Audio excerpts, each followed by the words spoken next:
Jedi says to him. What? We are live. Welcome back. I already hit the mic to the BGS podcast number 55. We are streaming this on May 26, 2017. I am your host, Pat Kesterson. John Futcher. And for the first time, Anthony Swinich. How you doing? Good, man. How are you? Oh, not bad. You've been trying to get me on this thing for a long time now. Roughly 6 years. 6 years. Longer than the game space has even existed. Before Twitch was the thing. You don't even know. Yeah. It's approaching close to how long the game space has kind of been around. Yeah, okay. Actually, it's not Beam anymore. I know, it's not called that. It's already been switched. What is it? Mixer. Mixer? Mixer.com. Whatever. Okay. That brand lasted literally like 2 days. Yeah. It was pretty much out, and they're like, we're switching already. Whatever. Going right down to BGS news. I don't know how to think about that for a second. It literally was written right in front of me. Some guy named Quasi made a game called Shotgun Farmers. He did. Deep breath. When does this go on like release? Like I know it's live right now. But next Thursday, ideally, if I'm not lazy. Okay, so this will come out when Shotgun Farmers comes out. Yeah, pretty much. So by the time you see this if you're watching this on YouTube or listening to it on iTunes or SoundCloud, it will be out on. It's going to be in early access, right? So by the time this is out, it's like, well, people can see this right now. Well, yeah, that's why I was like, I started to say that. I was like, oh, geez, it is live. I'm excited for Shotgun Farmers, though, personally. Oh, hell yeah. So, yeah, definitely. It's coming out next Thursday. It's a game where your bullets plant the guns, and you get more guns that shoot and plant more.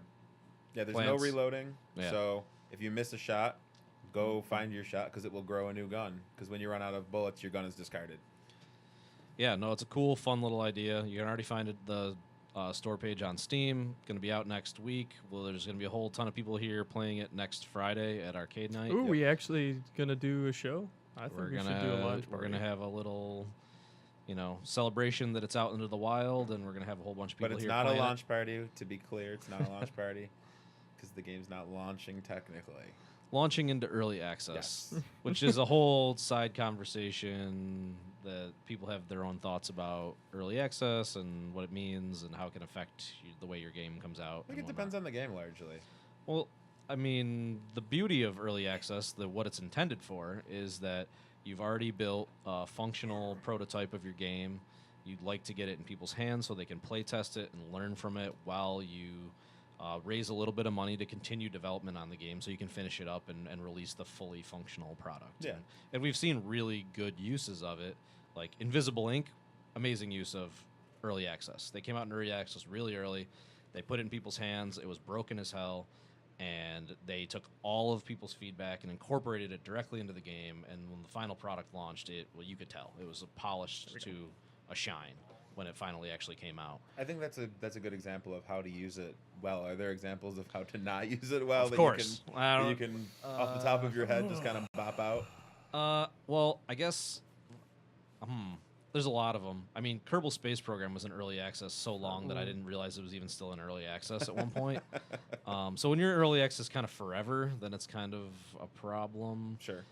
There's other companies that shall remain nameless that have used early access to basically launch unfinished titles and then not finished the game and done like a full launch. That's not even how is that good business? Like, wouldn't you remember as a consumer if you paid for a game that never actually got finished? That's exactly why people have a stigma around early access right now, is because people have been burned. They consider when they pay money for something, it should be done. That's not the intent of early access. I think there's a lot of people in the development sphere who understand its intention and what it's supposed to be for, and I think it's very clearly marked.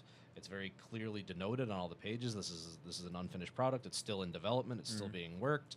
Do not expect bugs, expect things. We're actually looking for feedback with the developers. We're looking for people to test the game. Like, you're an early adopter of the game. It's to grow a community, help grow a community around it, so that you don't just launch into a void. So a lot of positives that you can use it for. Unfortunately, like any system, some people have used it for wrong and basically launched unfinished with no intention of finishing the game and basically took their money and then said they couldn't complete the game and then just cut and run. And so that left a bad taste in a lot of people's mouths. Same thing goes for Kickstarter. It's supposed to be this is money to finish your product. Some people consider backing a Kickstarter project like buying the product. and that's No, not, it's not the No. case. it. It's not That's the case. never has been the case, but some people feel that way. Like when I back a Kickstarter, I'm buying the thing. No. It's like that's not what you're doing. Nope, you're backing investing. you're back. You agree that this is something you think should exist in the world, and you're donating money to help it exist. Yep. And it's what it's supposed to be. And some people are like, I bought that on Kickstarter. And I was like, slow down, because that's not how it works. But then when products eventually fail, as many, many, many products do, Yep. they don't end up getting past that threshold where they have a final launch. People act like I got burned. They just stole the money, and they ran, and there's been some shady use of it. But most of that stuff is just that they use all the best intentions, but they just couldn't make it happen through not necessarily fault of their own. Not all projects are successful, not every time. And a lot of times when you see a Kickstarter, especially with games now, is that the amount of money they're looking to raise is comical. And I say that in the You mean sense, like it's low? way right? too low. Yeah, yeah. Way too low. You see some game that's like, we have a Kickstarter for $5,000 and we're gonna launch this. Yeah, We're gonna launch sure. this game in 6 months. That doesn't pay Okay. for. We have one sketch. That doesn't pay Okay. for one of the people that you need to work on this game for a month. Yeah. Like, forget the team that you need to finish this thing. Yeah. So, the kind of race to the bottom and expectation of what things cost is kind of ridiculous. And some of the bigger names have kind of screwed that I up. think that's interesting because I think you've seen a lot of Kickstarters that have come out, and especially in the last couple of years, and it's been proven they're not asking for enough money, and it's like you said, comical.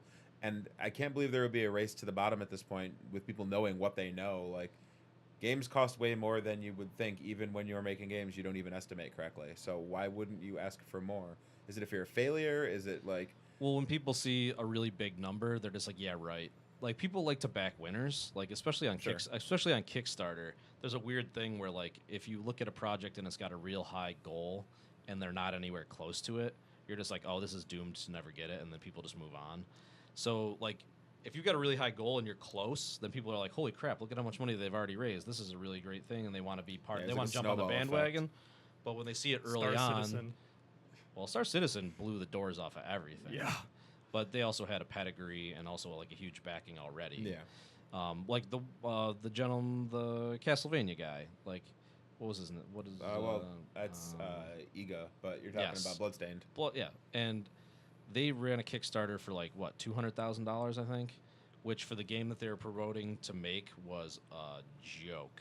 Like, Yeah, but- Hey, absolute Bugs joke. Bunny, how you But doing? here's the thing: they set it up such that they had already struck deals with Yeah. publishers that said, if you can raise the $200,000, we will back you for $3 million. And that's Whoa. smart. And so- that's a very smart way to Right, do things. but then people see that, and then they go to other people who are trying to raise money on Kickstarter for the games. Like, this guy's making a new Castlevania for $200,000. Like, they don't read Yeah. between the lines and understand what that was. Getting the wrong impression that there's a That lot more was going on that behind was the a scenes. that was a case study. Yep. In is there enough support Show for us people there's to demand. show us there's demand for this and we'll back you. That was not this is how much money this game costs to make, and Yeah. people took it that way. Did they clearly define that on the Kickstarter? Like, it didn't say like... I think it did it somewhere on there. It said that like there's also going to be an investment from other companies. He did that one to back differently it. in the way too that they didn't run that Kickstarter themselves. Like, they hired Fangamer to do that for them. Really? So the actual Kickstarter itself was run by another company. That's interesting. Fangamer? Yep. The T-shirt / merchandise company. Nice people, by the way, but they were behind that whole campaign and making sure it ran smoothly, and they had a lot of like daily updates. It's and, not a TV channel. It's just us. Yeah, unlocking certain goals as they got money. Things got put up, and like they got deeper in the castle. Right? Is that how that worked on that one? Like, the image kept going deeper as they raised more money, and it like unlocked more things in the dungeon or whatever. Yeah. I don't know. It's been a while since I looked Stretch at that goals is a whole Kickstarter. other thing, and I think we also kind of just went into the weeds. Yo, Yeah. what- Well, going back to Shotgun Farmers. yeah. What's up, Quasi? We Speaking were just of talking Quasi. about shotgun farmers. He apparently loves Fangamer, and every shirt he owns. Yeah, Is no, he a does wear a Fangamer. lot of He Fangamer does wear a shirts. lot of Fangamer shirts.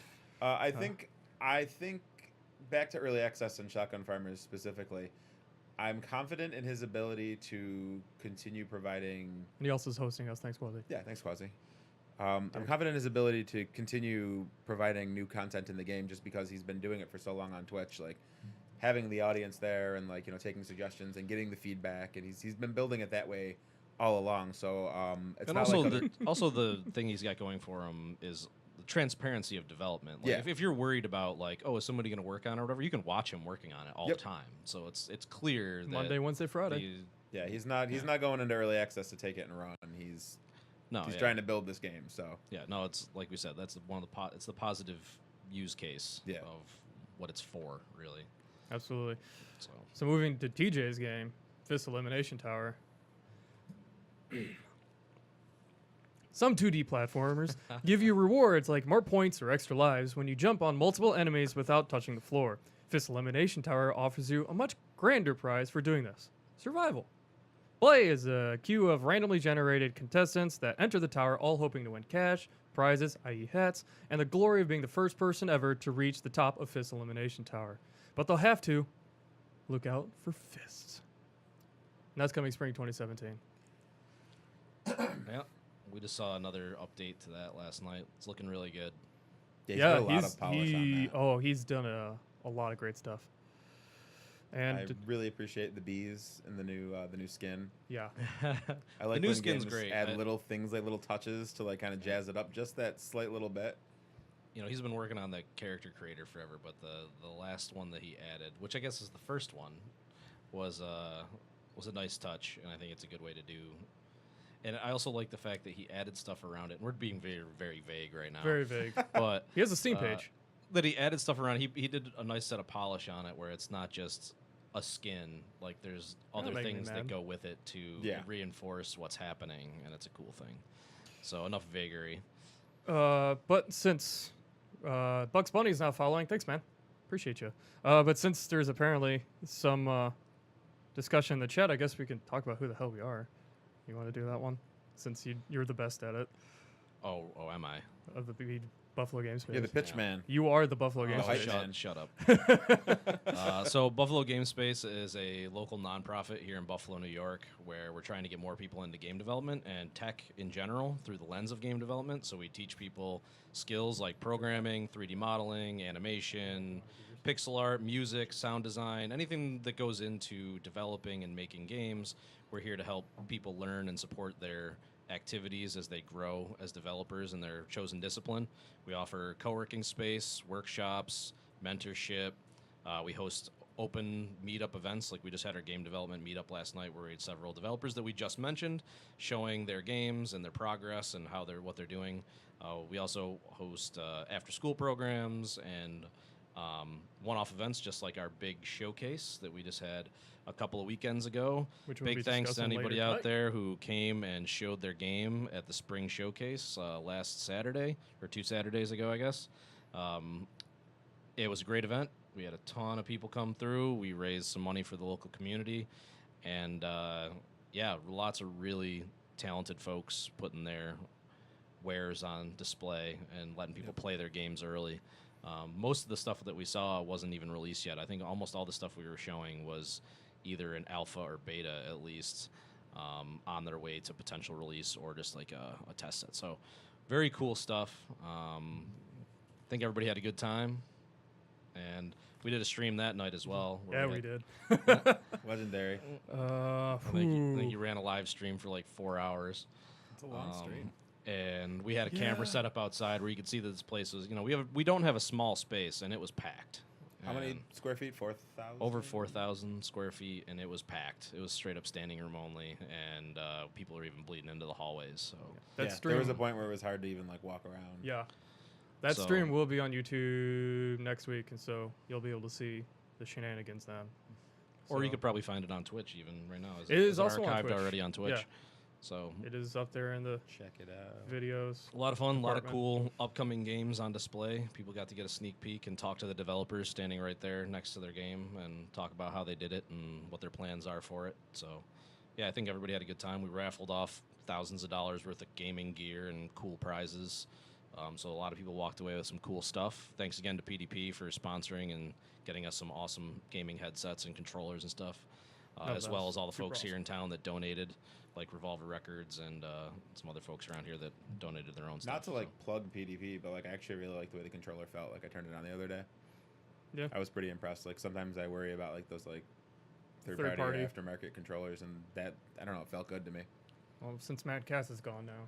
Yeah. So, where's that? R.I.P. The worst controllers. But okay, do you want to plug your stuff? Yeah, so I guess I'll start with even though if you're watching it live, cool. If you can come tomorrow. If you're not, then you missed it, and I hope you had a good time. We're doing a show here in Buffalo. Do I need to take this closer? Nah, That's you can probably see fine. it. This is a flyer designed by our very own Chris Langford. I was trying to think of what his actual What's that artist name is. Chris CLD. guy? Yeah. He did this, and this is the poster for Bit Crushed, which is the new Buffalo chiptune show series I'm going to be starting tomorrow. So I'm playing, Daniel McCannon is playing, BC Likes You from Rochester is playing, SB3 is going to be on visuals. It's one of the first, if not the first, traditional chiptune show in Buffalo. You got it. What's the name for it? Bit Crushed, and the URL is bit-crushed.com. Drop that in the. But yeah, chat. it's going to be a good time. And I'm pretty excited to get out there and bring chiptunes to Buffalo for once because, I don't know, it's a fun scene and I feel like we're lacking for not having it. So Yeah. let's get it going. And do you want to do your other thing? No, and I released my EP a couple of weeks ago, and here it is on the table. My artist name is Hang On Get Ready, and the title for the album is NES, which it's spelled ANYYES. Damn it. And I'm so glad I changed my name to not be that anymore because I don't have to explain it other than the album title. But you can find my music at hangongetready.bandcamp.com. I will. Do you have a SoundCloud or that? Yep, Is that and you? I think it's just soundcloud.com/hangongetready. I'll drop that in the chat as well. Boop. Missed. Boop. Yeah. There we go. So yeah, I'm excited for that. I'm gonna be there. So it's already gonna be a shit show. If anybody has any questions or anything, you can add the event on Facebook and send me a message, or add me on Facebook and send me a message. I'll let you know what you need to know. All right. Cool. So what's happening? Moving on the line, we got the releases for this week. We're gonna try this out, see how this goes. So my idea is I'm just gonna say a name, and we're just gonna either shit talk it or say that's a really cool sounding thing. Love shit. You're going to talking. say one thing, and then we're going to talk about that game. Oh, don't worry, I'm Because- gonna fucking speed run this shit. No, you're not. Because I think we're going to just talk about the first game and list because I can see it. Okay, Injustice 2 All came right, out. so Moving Injustice on, is the Surge. out. Did you guys play the first Injustice? Yes, I played it briefly. I played a lot, especially the mobile game. Mobile game's fun too. Yeah, my brother played the crap ton of that mobile They game. supported that more than they did the actual game. Which I was really surprised because he plays games on his phone, but I wouldn't have expected him to play that. And when I saw him playing it, I'm like, how does this even work? I was actually kind of surprised how simple it was for what they put out. Yes, you may ask a question, Bucks. Well, if they've supported that one more than the actual game, it makes you think where the money was. Well, the microtransactions, and it was really simple for them to, like, the way the mobile game was built is that you got a card and that was a character, and they were just able to go crazy. Like, so, like, the main game had, like, 16 fighters, let's just say that, and then skins. Whereas in this one, the cards were different variations of characters. So you'd have, like, Man of Steel, Superman was one. The Arkham games were coming out, so you'd have, like, Arkham Knight, Batman. That's cool. And there were individual characters, and they had different powers and stuff. So they could just, like, keep Just keep spinning them out. Popping it out. Yeah, I was actually surprised, like, how much stuff went into. He's like, oh, and I just got like my Green Lantern maxed out, and like he was talking like all these like stat upgrades and stuff. I'm like, It was really? surprisingly Like, deep. there's a lot of like upgradables and stuff into that game, but the gameplay was just like tap, tap, tap, There's tap, 3 buttons. tap. Like, I was like, Especially as somebody who played the console version, which is it's an accessible fighter, but it's also a complex fighting game that there's a lot going on. It's when not a you actually 3-button mobile game. No, not at all. No. And when you get to the higher levels of play, it's pretty complicated actually, like how to defend yourself and break combos and do stuff like that, which once you start playing people who know what they're doing, you have to You're do. fucked. Otherwise, they'll just fucking juggle you until you're dead. That's what the multiverse now is for. It's fighting against AIs. Well, just me personally, I've never enjoyed taking fighting games online. They've always been something that I like to play people locally, but like I agree with you on that. I've got no interest in just getting my ass handed to me just by some random person online that I don't even know who they are. And like part of the fighting game stuff, and you know, I'm way out of my depth when there's a really great local fighting game community here in Buffalo.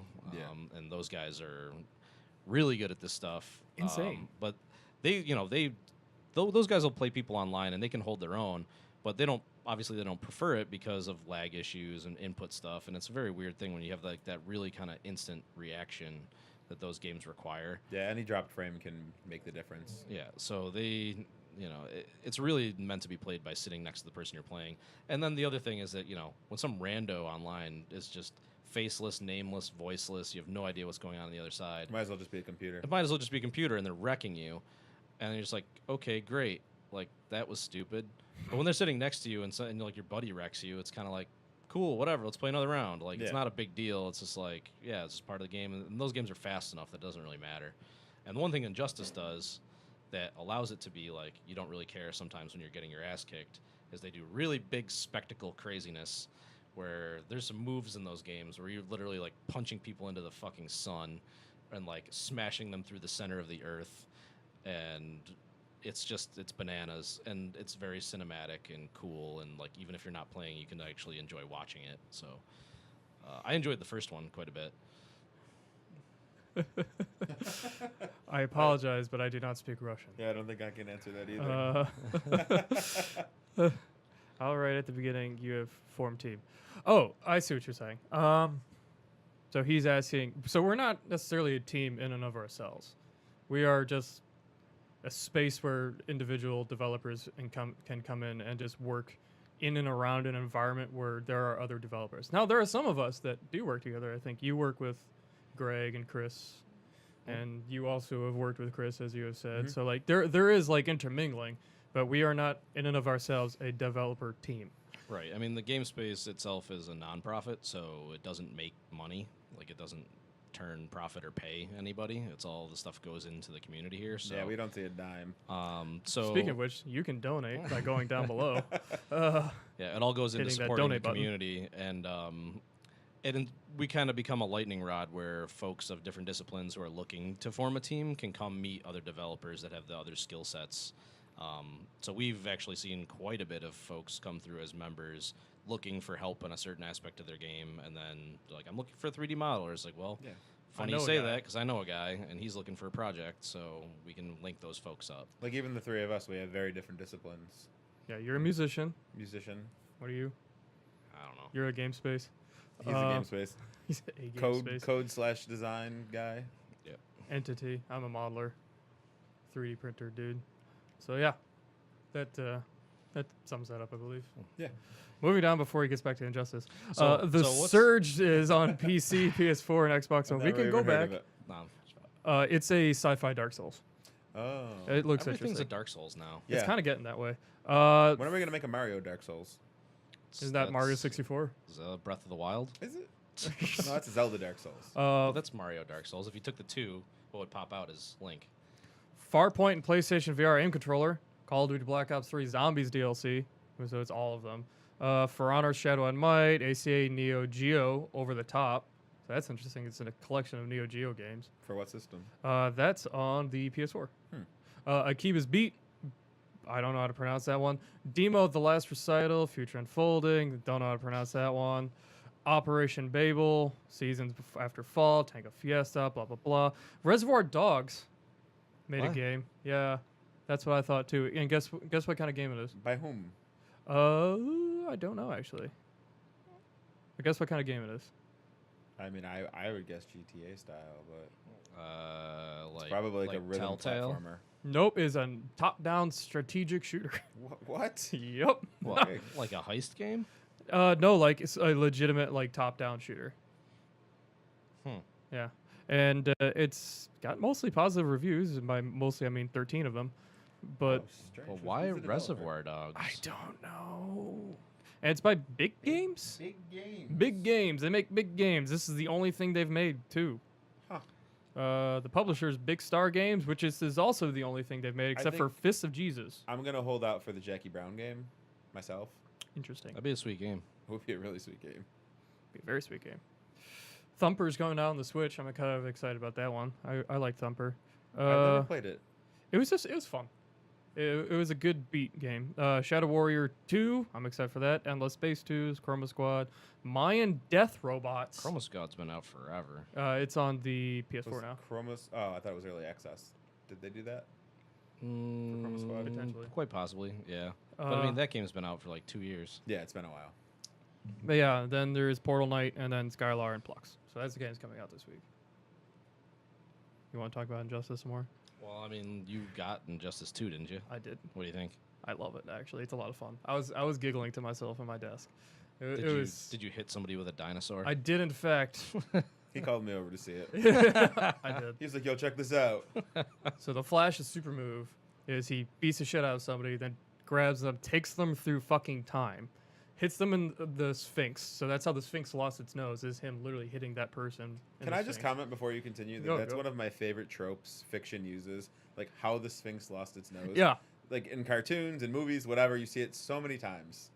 I would just always I follow love that they always they're like, yeah, that's how it lost its nose this time. Yeah. Is the Flash hitting it with Gorilla Grodd.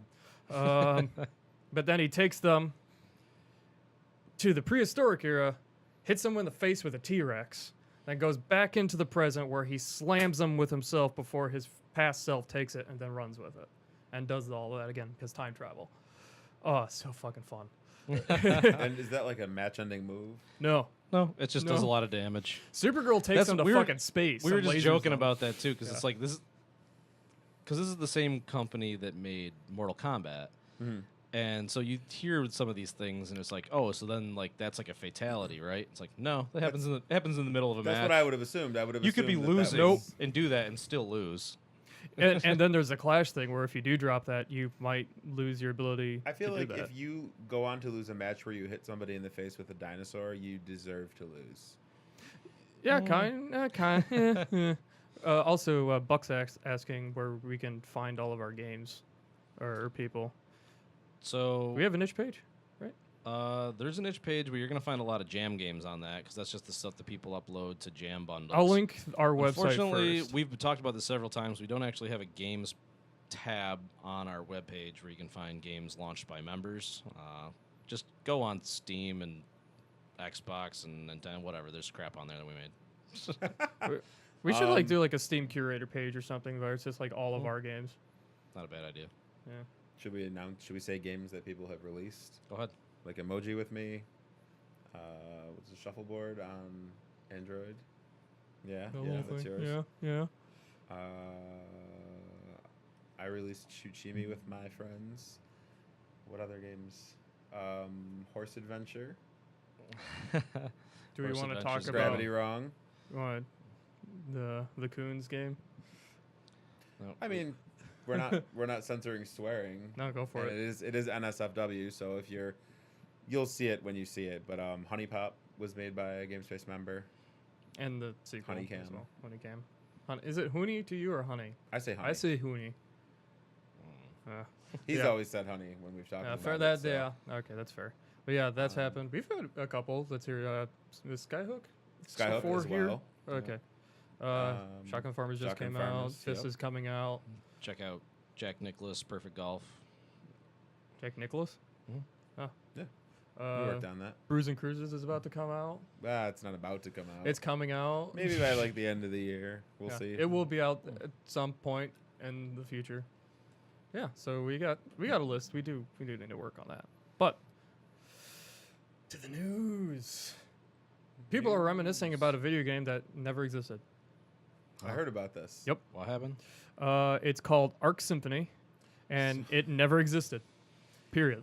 They basically created a fake PlayStation 1 jewel case, and it looked legitimate enough that I was like, I don't remember that game, but it looks like something I should have known about. That was it. And like they made like fake listings for it and everything. And I think it was at TCAF. They had like a copy of it, and people were like, "Yo, let me buy that so I can like perpetuate this." Yep. And it took off. And people were like, "Yeah, I totally remember that game. That game was great." It has a NeoGAF thread now where people are either just like fueling a fire, or they're just like, "Yeah, I heard about this. I loved that game."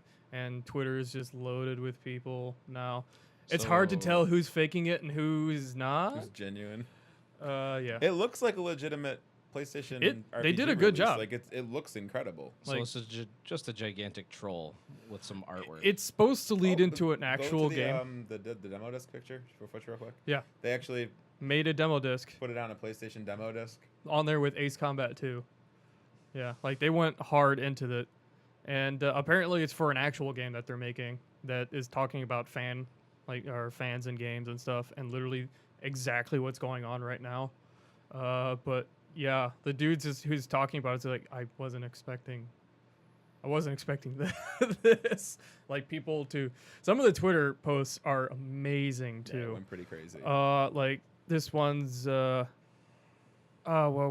was it? Like some dude was doing like the whole thing was like the main character in the game is called somebody, and he's just like, for a long time I was him. That's how I started with video games. They're like, that didn't exist, bro. It's pretty. Yeah, like I didn't know that Arc Symphony was released in NTSC. Like it's just, oh my god, it's amazing. So just partially to clarify, this one that you were saying, for a long time I was Satoshi Davis. That's Henry, and I know Henry. He's he's He not knows. serious. He knows. He's in the know. knows. I hope so. He's in the know. Yeah, I no, trust me. that's no question. It's just but the thing is, it's hard to figure out who knows and who doesn't. Yeah, there's know. enough people out there now that like it's the lines have blurred for sure. And the people who know that they're wrong, but they're not wanting to admit it. Yeah. Yeah, that's stupid. It's really stupid. I mean, that's all I can really say to it. I mean, the bottom line is this whole thing is an exercise in. The reason it took off is because people love to feel superior. And they're like, hey, look, I made this dumb idiot say that he played a game that didn't exist. Isn't he a dumb idiot? And we're all smart, right, guys? High five. It's like, yeah, okay, good for you. Oh, I'll high five for that. I think it's sweet. It's just- I mean, I- expose all the dumb So idiots. I'm not trying to be such a hater, but it's like, but that's the core of it. I mean, people are enjoying the fact that, like, look at these dumb people who think they played a game. They're bragging about playing a game that didn't exist. Aren't they dumb? Aren't they fake? I think That's the core of it. Just don't do that. I know. I'm Be honest. not being an apologist for those people, but that's like when the I core was of like it. 10, maybe I made crap up, but then I was like, oh, Hey, Fox, how you doing? people don't like that when they figure out you're lying. When you're full Yeah. of shit, people are like, oh, So I don't want it's to talk to this guy anymore. it's a weird thing where like it's funny that these people just like took this thing and ran, but it's also like odd how this was their way of advertising this. Like I guess it's almost an ARG. Does this count as an ARG? It's kind accidentally. Yeah, like it turned into one. I don't know if I call it an ARG. I'd call it a marketing campaign. Like it a started as a marketing meme. marketing. Yeah, That's all it marketing is. meme. There's no I game. like It's that. a marketing campaign that Yeah. just happens to. They're just doing it a certain way. Again, I don't think they even intended for that to happen, Yeah. though. I think they just were joking around. Yeah, there and was that like this kinda is took the off. thing that like again like the game is literally like you're on a forum talking about something that you're a fan of, and like this is just like oh this is kind of funny. And then people literally started taking it like oh no. Yeah, I'm pretty sure it Oh, all no. spooled out of TCAF that weekend when we were doing the showcase and they were up there. Really? That's where it all kind of spun up and started taking off. Yeah. So it's just odd that man. That, I mean, that it duel is down. funny because it's like, why would you even bother? On the other hand, like you said, it's hard to tell who's in. Like, I'm wondering like what the percentage is. I gotta just gut check. I'd gotta say it's like 90 to 95% of the people who are saying this shit know exactly what it is, and they're just trying to spool up Especially other at people. this point. And there's probably like one or two people that were just bullshitters. Most people are probably know what's going on. Yeah, probably. Because otherwise, how would you know about it unless you're in that circle? Yeah. And it's on Twitter now. The Like the chance dude to have openly seen states it. unless like somebody Yeah. with 8 million Twitter followers that doesn't know games retweeted it to their. I don't think he like even played along though. I think he came out pretty quick and was like, guys, it's not real. No, I mean, there's an article about it on Kotaku Yeah. now. Like, it's like he's not playing along anymore. Like, he's not putting it forward. It's just that for let's say a couple days, like this was a legit thing that people thought happened. I just think it's kind of funny. It's an interesting At the end of the social day, it is experiment. kinda funny. Moving down the line, E3 schedule's been put out. Does anybody care? I care less about E3 more and more every year. I find it fun to watch, but I don't care about like the announcements and stuff. It's a spectacle. I used to care to like watch like like the Microsoft conference. What weird game are they going to show that we didn't know was coming? But like, there's so many leaks now that it's like all the surprises get ruined. Yeah, they've already announced like all the conferences, like what's going to be at the conference. The only So the only keynotes or things at conferences that I give half a shit about anymore are development related. Like when tools get better or they add Yeah. new features to like coding languages and that kind of stuff. Like, oh, this is cool. I want to hear about that. Or like they built a new headset or something. It's like when the technology advances, that's interesting because you want to know how they did it, how are you going to be able to use it. Like, that's kind of staying up on what's going out there. But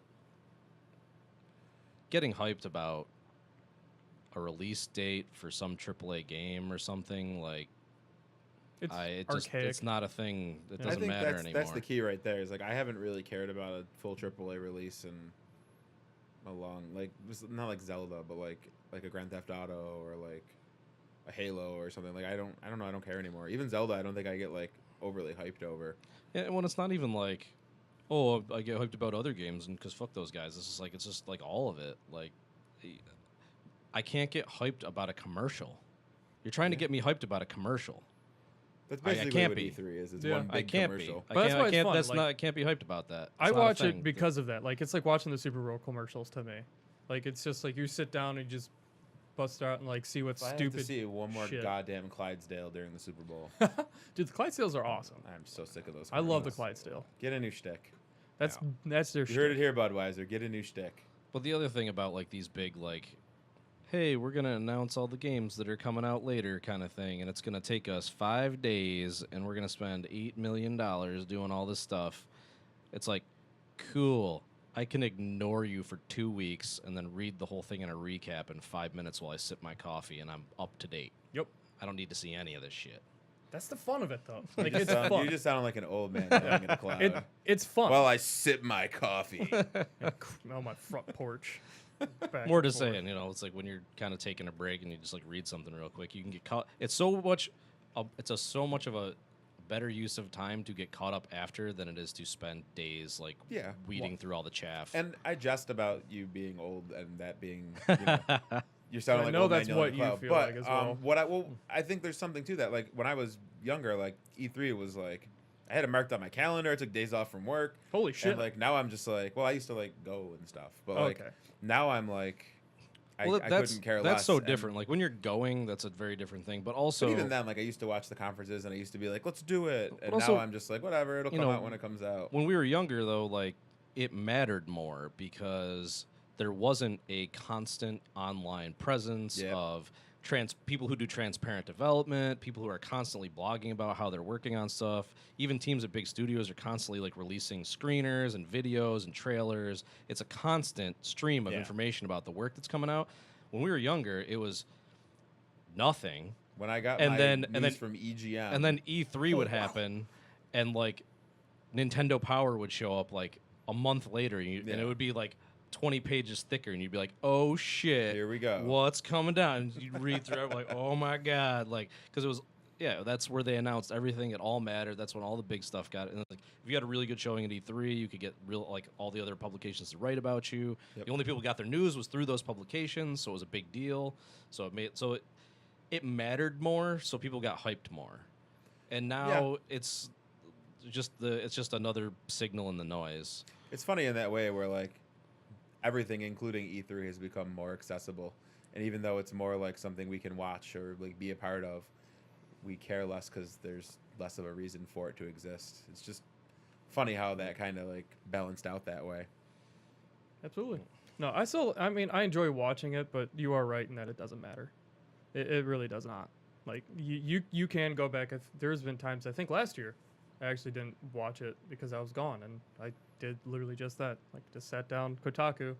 They did a nice little summary at the end of each day, like, oh, okay. More than anything, I like when you catch whichever one it happens to be that year, the awkward press conference. There's always one where like something goes wrong, and like the 2011 Konami press conference is like my favorite of all the E3s ever. If you can find that press conference, they like did it in a very small hall, way off the beaten path, and like they had a bunch of the Japanese developers come out and speak in really terrible broken English, probably because that's how they speak English. But it was very poorly choreographed, and it was a disaster. And then they had it on loop for 24 hours. Oh no! And it was an experience. Oh no! But I like looking for those moments. Like the Peggle 2 one where the guy celebrated Peggle 2 and there's like a very awkward moment where he jumped all excited and nobody cheered. Like anything like that from E3. Stuff like that, like when you expect the audience to Yeah. participate, and it's like, no, you're supposed to talk at us. Like, If you have an hour to spare and you're looking for just awkward chuckles, Watch that Konami press conference. And you know those dudes are sweating. Horrible. There's the one that I always remember that they actually kind of make fun of now is, I want to say it was Black Ops. Probably a Microsoft conference. But the dude was like going through one of the tunnel sections and he straight up died. Like, not on purpose. Like, he died on screen. And they were like, cut away, cut away, cut away. And, like, you could see him, like, just start doing the thing. Just, like, look up and, like, oh, we're at the next part now. Go back down. Like, oh. When you said he died at first, I thought you meant he died, like, IRL. Oh, on stage. That's just keeled over. He's just a dead guy now. No, he died in the game. It's just like, it's so good. But yeah, moving on. You guys ever seen King of Kong, the documentary? Absolutely. It's not one of my favorite documentaries. Well, I'm glad to tell you that it's becoming a musical. Who's playing King Kong? No, as in like it is Donkey Kong, I know. Yeah, it's King of Kong. Like, Fistful of Quarters is becoming a musical. I know about it. I've just never actually seen it. It's being turned into a musical, according to Seth Gordon, the original director. He said that the project is currently being assembled, and he is assessing the project's musical content, including Museum of Your Heart by Walter Day, founder of Video Game World Record. Yeah. He's the Twin Galaxies guy. So that's the thing that's happening. Yeah, that's not a thing that should exist unless Billy Mitchell is actually in it. I'd love that. If Billy so Mitchell great. was up there in his Do you flag think he could tie, actually, like, singing, pull off a performance like that? well, yeah, he's the greatest ever. You're right. You are right. That's awesome. But you would pay to see it. If it was actually him and he was actually like taking it seriously, I would pay to see it just to see that train wreck. Oh, it'd be so Could be Video Games Hamilton. I mean, no. If anything, it cheapens the shit again. Like, King of Kong is actually a legit doc. Like, and when I say legit doc, I don't mean a legit doc and like it's hard hitting or whatever. Like, they definitely take liberties with the footage they got, and they definitely set up a story. Sure. But it's a good story, and it's a fun. It's a fun movie. It's a fun movie, especially if you enjoy kind of documentaries about subcultures. Is it on Netflix? Absolutely. I'm gonna have to watch that. It's a good watch. If you too. enjoy movies like documentaries about subcultures of like, you know, whenever like pockets of people that are really into something like appear, there's lots of documentaries of like people like skaters and like punk and like that kind. There's all like these little subcultures that appear, and this was great because this is old now. This came out like a decade ago. Been a while, and it's just the subculture of these people that are just hardcore into the decade. 2007. So they hardcore into the getting high scores in these retro arcade games, and they take it real serious. And they've got their own little heroes and celebrities that like are popular amongst this little group that nobody else in the rest of the world knows or cares about. And they take themselves, well, one of them in particular takes themselves way too fucking seriously, and it's great. And they really, like I said, it's pretty clear. Like they really set up the white hat, black hat, like, and it's really clear. And you know, he's even come out after the movie and is like, they edited it to make me look way worse than I was. And, like any villain wouldn't say that, right? It's like, of course they did, jerk. But the bottom line is, he said the things that he said, whether they edited the things or not.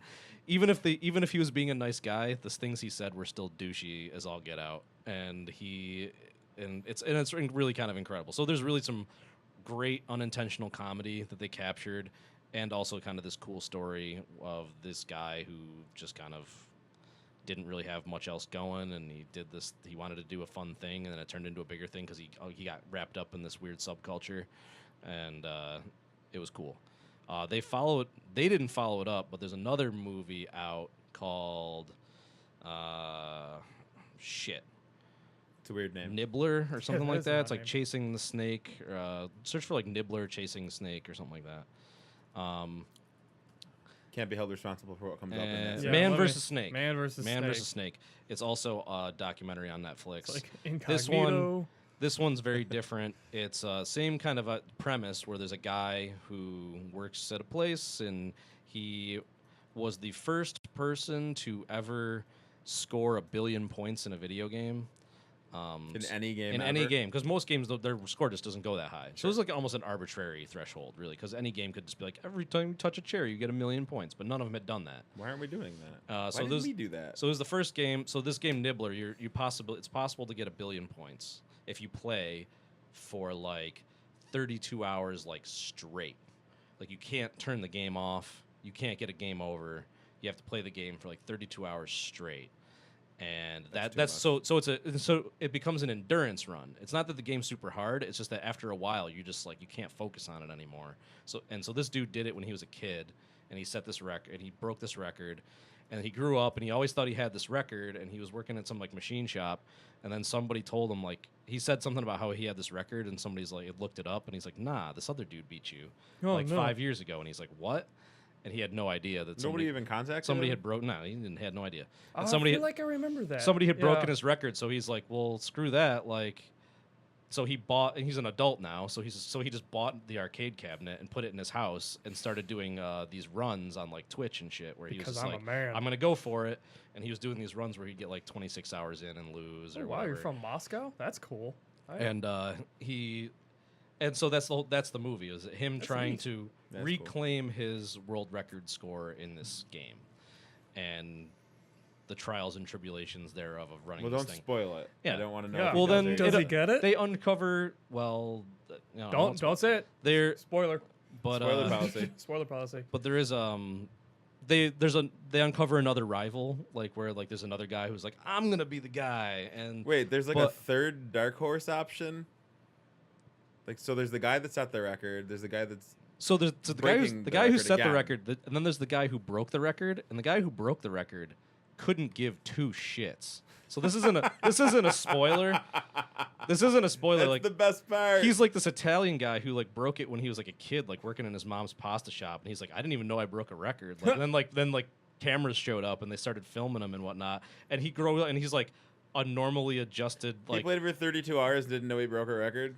Well, he didn't know it was a big deal till like people started acting like it was a big deal, and they showed up with cameras, and he got like the key to the city, and the whole big thing. The key to the city? Whole thing. Well, when he was a kid, right?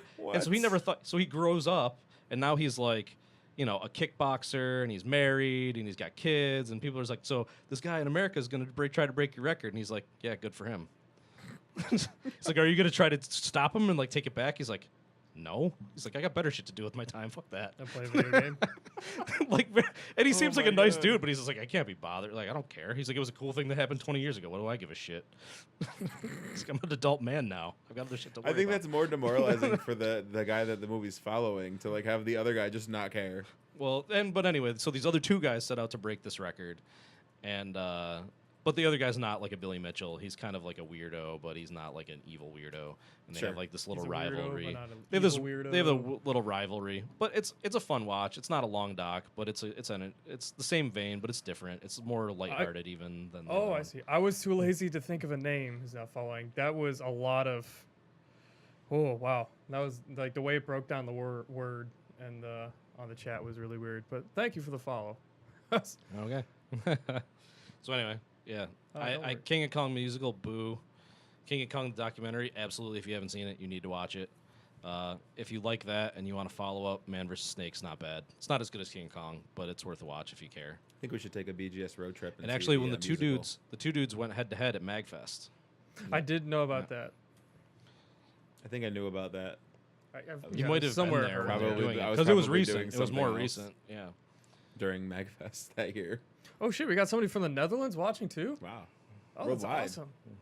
God, this is actually kind of cool. Well, welcome. C++, C, Objective C, and Swift. I honestly don't know what Swift is. It's another iOS language. Ah, interesting. Keep up the good work, man. Fucking push yourself. Moving down the line, Xbox Game Pass is coming in June. It's Netflix for Xbox, right? Basically. Except you can actually download them. They're not streamed, Really? So unlike do you, PlayStation Now. do you keep them or I'm assuming once you don't have the subscription anymore, it goes away. makes sense? But as long as you have that subscription, you have that game, which is pretty sweet. Well, how much is it a month? $9.99. It's actually probably a pretty good deal. Bro, like if you're going Well, the it Netflix depends- route, I mean, it depends on the catalog. Sure, it's they give away, with the games for gold and all that crap. They give away games regularly. True. But Oh, I don't have that. Oh. I mean, I wonder what goes into the catalog because I'm assuming they're not going to be like, "Hey, you pay for this streaming service, now you get Battlefield 1." Like, it's not going to be like a title Yeah. that's recent. They- Well, like at this point, Battlefield 1 might be on it. But probably not Uh, even. Borderlands, Resident Evil 0. Just I'm just looking at stuff. Dark Side, Gears of War 3, Age of Booty, iDarb is on there. Dark I- Void, meh. Fable 3, I Lego think iDarb Batman, was a free one at one point. Explosion Man. So it looks like it's pretty much early Xbox One, 360 era stuff. Jump Jet Rex though. Bioshock Pac-Man CE 2 DX and Plus. Infinite. Perfect Dark Zero. Yeah, they're trying to give away that game. Yeah, so there's a lot of looks like there's a bunch of indies, Xbox XCOM 360 Enemy Within. So not games. XCOM 2. No, I would. Enemy Within. Yeah. So so these Bioshock. are- these are games I wouldn't be shocked to see show up in like The games for gold. games for gold or even Yeah. like bundles that you could get at some point. Yeah, but I mean, this is them just launching it, so it'd be interesting to see like if this is successful. Like We'll also if they're be gonna interested start to putting know other stuff how in. much the developers get because if you get added to the catalog, do you get continual revenue as being part of the catalog, or do they do like a one purchase? They basically pay you for the rights and then they put it up. Like I wonder how they Is it structure like a that. time-based thing where like they have the rights for only so long? Maybe. I don't know. That's what I'm curious about. It's like I wonder how they structure that deal, because if you're just going on a Yeah, I'd streaming wanna service, know. now nobody's buying your game. So Yeah, that's an interesting. so you have to get it paid out to be on it. Yeah. So I wonder how that works. They haven't released that sort of stuff yet, or at least not from what I can see. I'm sure if you do some digging, you can figure it out from a developer standpoint. But again, none of those are new enough that it looks like they're trying to backwards compatibility era stuff put that through. But I mean, if it's successful now, maybe who knows what it'll be in a year or two. But that's being launched. Maybe we can get Shotgun Farmers on that service. Quasi. Quasi. If you're still watching, Quasi. I don't know if he is. I can check to see. That's okay. No, you will know. No, don't. But So next thing, man arrested at Phoenix Comic-Con for taking photos of the police and having 3 handguns and a shotgun and several knives on him at a Comic-Con. Mm-hmm. Not much to say about that other than Nope. he's an idiot. Other than this is the thing that I wanted happened to make today. a joke about him cosplaying as somebody that got arrested, and then I didn't care enough to figure it out. It leads Dumbass. into them cracking down on cosplay. So apparently, like, no weapons or anything will be allowed for the remainder of the con because, why? One bad apple. Yeah, one bad apple. So it's just interesting to me. I've never heard of it in a Comic-Con before. Not that I can think of, at least. But yeah, so there's that. That's the thing I'm that happened. pretty glad that nothing tragic happened. Like Yeah, they brought him down too. There's a video of it. It's pretty great. Like he's just like openly taking photos of the police, and they're like, "Why are you doing that?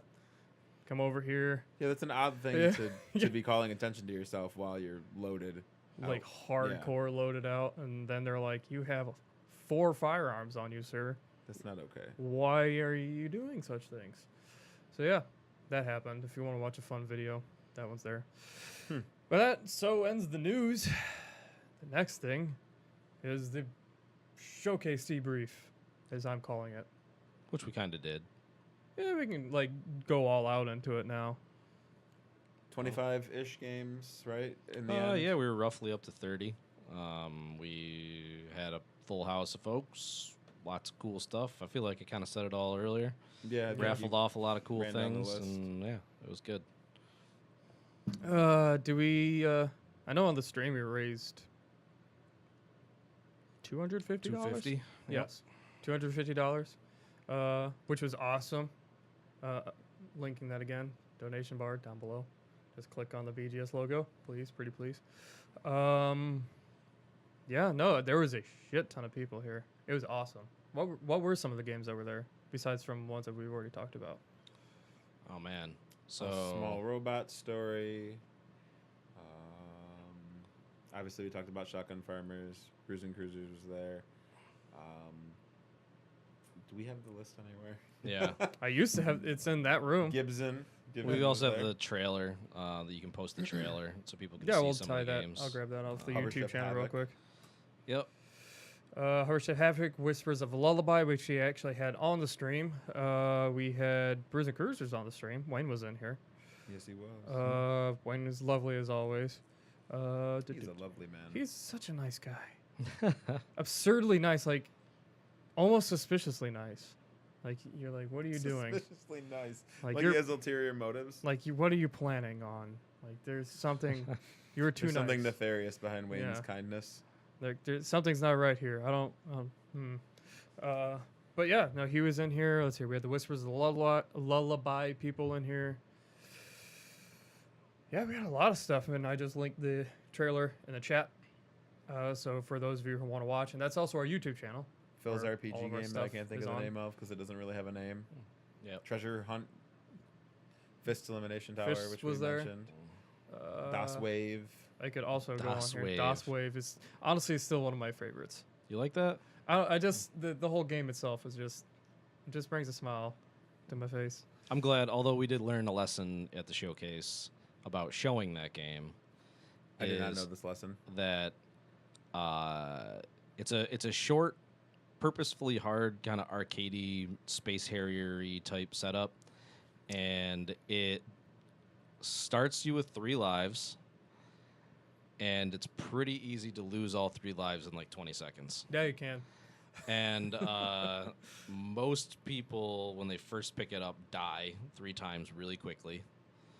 And then before they can figure out how to shoot and hit things.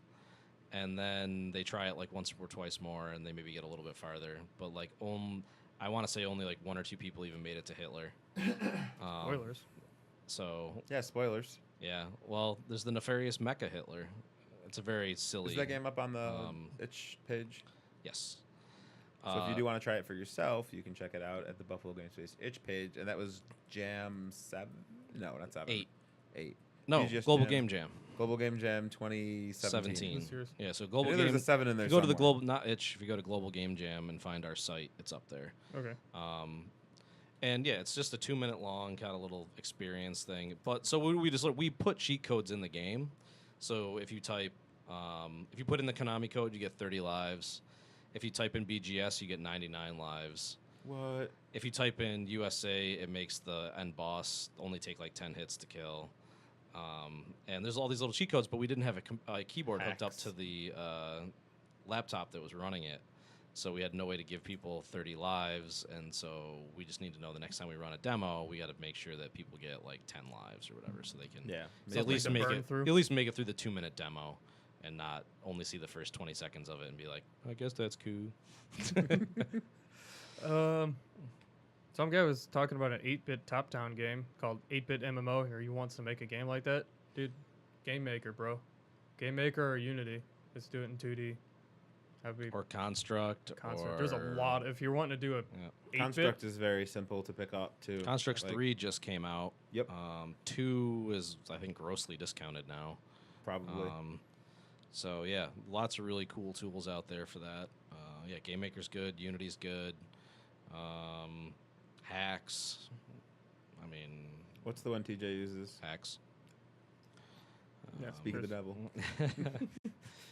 Yeah, Just so lots of burst through the options for door. a 2D setup like that. There's some really good tutorials out there as well. If you're interested in that one, specifically top-down stuff is a pretty well-worn path. Most of the twin stick controls and that kind of setup, like if that's what you're interested in, it's real easy to implement. So Yeah. Yeah, if you anything else on the showcase? I don't know. I'm pretty happy with how it all came together. I was proud of how the community built it up and supported it. I know that we were successful enough that next year we're talking about possibly expanding out into the hallways or I think figuring out a way to get a little bit more space so we can have a little bit more breathing room and maybe support a little bit larger of a crowd. I don't think there was anything that could be considered a failure with it. It was everything we kind of wanted it to be. It was, from my perspective, awesome. Yeah. Yeah. It Yeah. was fun just to like hit the button every so often and see like the outside camera, and it just packed with people. And it was packed at 7. Or Yeah, when did we Yeah, were we saying, were like, talking a about lot that of the other our- day. Our How crowd definitely the showed crowd up was right when the front-loaded. doors opened. Yeah, so it was good. Which is Yeah. cool, but then like people are still like finishing setting up, and then it's like people are storming in. It's like, oh, Yeah, like it's. I caught that off guard. Like when I was still getting everything ready because we didn't go live in here until 7, and I look outside and there's like it's going. Like there are already people there. Yeah, Like, so maybe oh next year no. we'll maybe we'll start set up a little earlier. Yeah. Who knows? So cool stuff. It'll be a mystery. I mean, beyond that, what's going on? Microsoft announced 2 new mixed reality headsets for $400. Each. Yeah. Okay. Yeah, so $400. Basically, they're not making them, but they're kind of supporting the setup of them. And it's Acer and HP are making the 2 of them, I believe. And they're set up to be built for MR, so like pass through, so you can see the people in the room that you're in and have stuff like do overlays. Okay. So more Interesting. like augmented reality. So more like, yeah, but the idea with MR is that it actually interacts with the room that you're in as well. Like Okay. so it does inside out tracking, which is basically, if you're Just familiar with how For clarification, what does the M and MR stand for? mixed. Okay. So that's what a lot of people are starting to use. Bugs It- Bunny we're- donated $10. Thank you. Hey, Thanks, Bugs. Thanks a ton, man. Appreciate it. The mixed reality is more predicated on the idea of mixing the virtual with the room that you're in. So Okay.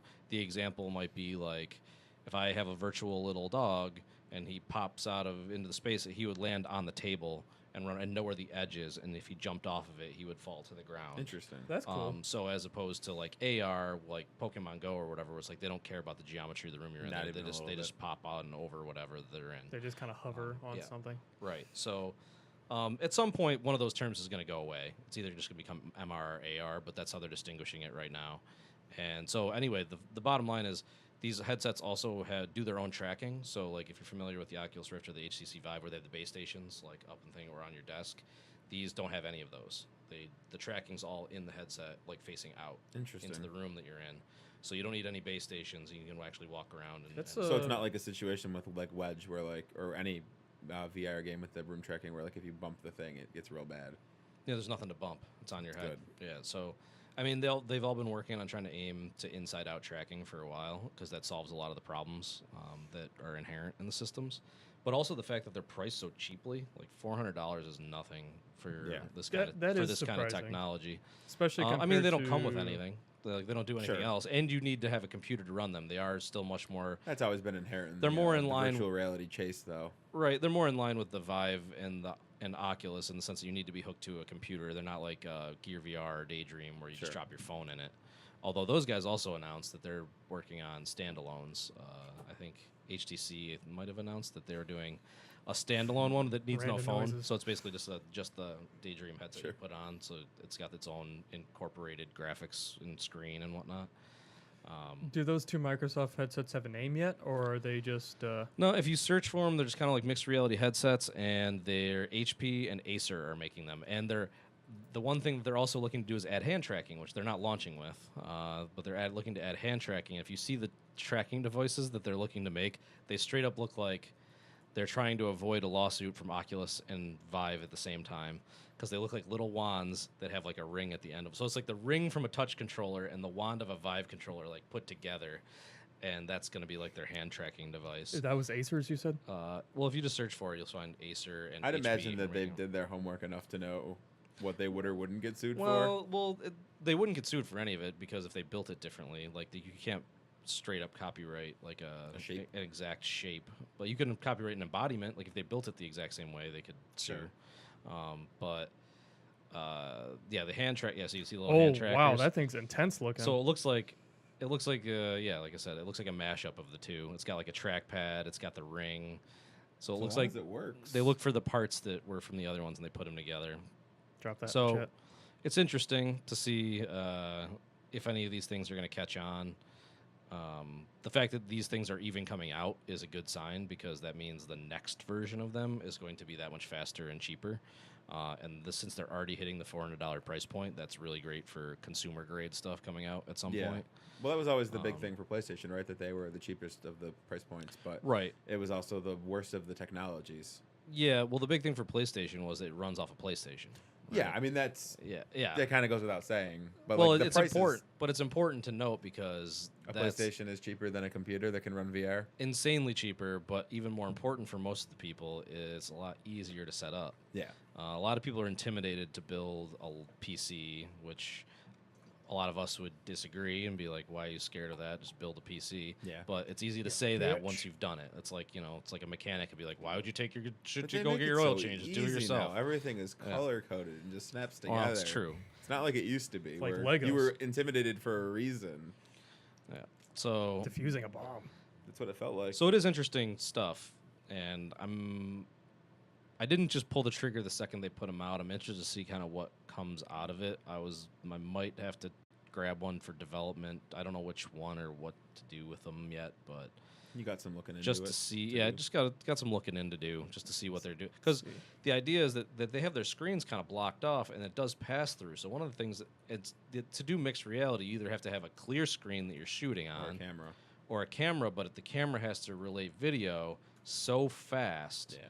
that you can't tell when you move your head. If it lags at all, it's garbage. You can't Yeah, use no, it. that'll be disorienting. So I'm interested to see if they solve that or if it is like a pass-through setup somehow. If it is a pass-through, it looks like the field of view is really small, even though they say the horizontal field of view is like almost 100 degrees, which is really impressive Yeah. for that, because I think A full humans could headset. see like 115 or something like that. I'm just researching this now. We can only say 115. We need to evolve. Get on that, humans. Yeah, hold on. I got 125. What? Yeah, it's got to focus really I'm hard. down to 90. Oh, Quick, punch him in the stomach. It'll go in farther. on it. No. So they're on pre-order right now. It looks like. Yep. It's Yeah, from- they're shipping, and they said they're going to ship in August. So Whoa. as I was saying, I was like, pre-order. That's almost just like, surprise. that's almost just like ordering it. Yeah. Yeah. At that Pretty point. much that Yeah. that fast. Interesting. So I mean, they're cheap enough that I almost bought one on fucking principle, just to be like, oh, that's cool. Yeah, that's not that much for that technology. For a development thing too. I mean, whatever. If I'm gonna do something with it, but the thing is, I'm Oh, busy man. as it it would be is. so much easier but- to show your games with that. What catches my ear for that is, oh, do not fear, Poland is here. This guy's name is Polish Milk. Is there a difference between Polish milk and regular milk, or other milk? I guess. So we have the Netherlands, Yep. Poland, and Russia here. Yeah, Sweet. Wow. that's pretty Welcome, cool. guys. But what intrigues me about that is that it's on your head. Like that's awesome, right there. Instead of having to pull up the lighthouses. Now Yeah, that I sounds mean, really cool. They've all been working on inside-out tracking. It's all on the roadmaps. Oculus and HTC both have them on their roadmap, and they also have wireless connectivity on their roadmap. That was what I was just about to ask you. Is this still tethered by a cord? Yeah, they can't get rid of that just yet. Although supposedly, and I have to put big giant quotes around that, is there's a couple of companies that are claiming to have solved it. There's That'd one be good. company in China in particular that claims to have the ability to stream compressed video fast enough that it can communicate wirelessly from. You still need a computer that has a really powerful graphics card in it, but then instead of running the wire from the graphics card to your headset, Polish milk's it following. would Thanks, welcome. you'd plug in basically a transmitter, and there was a receiver that you plug into your Sure. headset, and then it transmits the video. So I mean, it's not doing any of the tracking. It's not doing like no head tracking. Like all the computation still has to happen on the computer. So that still needs to get solved, because right now, everything connects and tracks to the headset, and then the headset sends that data to the computer, and then the computer uses that in the game that you're playing and whatnot. So the video coming one way is a big step forward. Getting the tracking and make sure that's stable going the other way. I don't know if they'd knock that out. I would think that would probably be less data and easier to send than the video, for sure. So I'm guessing they solved that at the same time, but they have not announced it. So anyway, it's interesting. I know I want to say the Engadget guys got a chance to test one, and so instead of just showing up to test it, they're like, "Quick, somebody go get an Acrobat." Like basically, like I think they said the quote was, "Somebody find us a ninja," because they're like, if we're gonna get to test a wireless headset, like if a wireless VR headset, we want to put it on somebody who can put it through their paces. Yeah. So they got a dude who was like a stunt man or some shit, and they put it on him, and he was able to do like backflips and fucking spin kicks and shit in VR. That's And awesome. That's pretty awesome. And it worked, And it and it didn't lose stuck with him? tracking, and yeah. That's So- awesome. So it, you know, Somebody find us a promising ninja. news. We'll see. You know, hopefully, you So know, what you're saying is if I get that headset, I can do backflips. That's what I heard. day one, first thing you should Day do. one backflips. I'm do in. that. Make $400. I'm in. Make sure you're on a concrete floor when you do it. Oh yeah, Don't be definitely. putting any padding down or nothing. That's it'll Softer screw up. landing. It'll screw up the VR. And don't Yeah. do it in here because that's paperwork. Yeah, good call. Do that outside in the In the hall. hallway. Yeah. That's paperwork for the building. Yeah, exactly. No. But Interesting developments, though. I'm definitely That's psyched intriguing. to hear how they're doing it and what's going to come in the next wave. I honestly don't expect that to be part of it. If anything even happens by the end of 2018, I'd be kind of surprised. But the thing's moving pretty quick. Polish Milk says, "I hope that guy with the beard has milk in his bottle." Yes. We were having It's a Polish discussion milk. about Polish milk has 8% alcohol Oh. in it. So thank God for, as he described it as party milk. I like that phrase. But yeah. My Polish friend describes it as soup. Yes. Sounds right. That's awesome. But as always with sore points subject, but you consider a game Overwatch became the best game of the year? I don't know if you noticed, but we like Overwatch a lot here. You guys do. I've never played it. You need to fix that. You never played dumb it. idiot. Well, I wasn't going that far, I'm sorry. but it's a super fun game. Yeah, it's really fun. It's a pretty fun game, except for Bastion being in it. But May. everything else, Fuck is, May. May is kind of annoying too. May she really is. infuriates me. See, the thing is, I can deal with May. You can deal, but it's just like, God damn it, May. Well, she's got the most infuriating kill. Like when she catches you, And you're it's just just sitting like, there. oh, you just gotta sit there and watch her like come up to you and be like, hi, I feel bang. like I'm like watching two friends have a conversation about another group of friends I don't know. She has a thing where she can freeze you, Sure. and there's no aiming involved. It's just a fucking spray. And then her right click is literally just like an icicle shot. What? So, and if you headshot somebody with it, it's an instant That kill doesn't sound for fair. it. Well, It almost doesn't feel like it, but it is because she still has to freeze you. it takes a few seconds to freeze you, so if you're a quick Yeah. character, you can get away, and it only goes so far. It's like it's Okay. got a spray range. So almost think of it as like a reverse flamethrower. It's kind of what they built. Is Yeah. like, it only goes like 8 feet, but it's a stream. Interesting. So basically you just gotta stay away from her. Like Yeah, distance and then like, just keep shoot a her in little the distance face. from her, and then you just blast her. I feel like I'm so far behind the Overwatch curve at this point that there's no point in playing with No, you. you can get that's in. not true. You can absolutely true at all. jump in. But what if I'm really bad at shooters? That just That's that- also doesn't yeah. matter because that's like one of the beauties of why it is. Because there are us- characters who don't have to aim. Why it is such a good game. There's characters that it's not about being a quick twitch shooter at all. Like you could play it with a controller, and people it doesn't Isaiah matter. plays with a controller. He plays with us sometimes. Maybe Uh, someday. Buffalo Pinball's following us, Hello, Hey. Buffalo. and What's he's up, also guys? hosting us with one viewer. Thank you. Thanks, man. Right on. But Bucks Like the Bunny's Buffalo pinball guys. We Oh, got our really? we got our pinball machine fixed. It's just sitting in the back right now. It's broke again. Oh no. is it seriously? I think one of the bumpers broke again. We have the side wall bumper. We had a I don't know couple what here they're for a called. while, and then we swapped one out for the other, and the one that we have now is broken. So boo.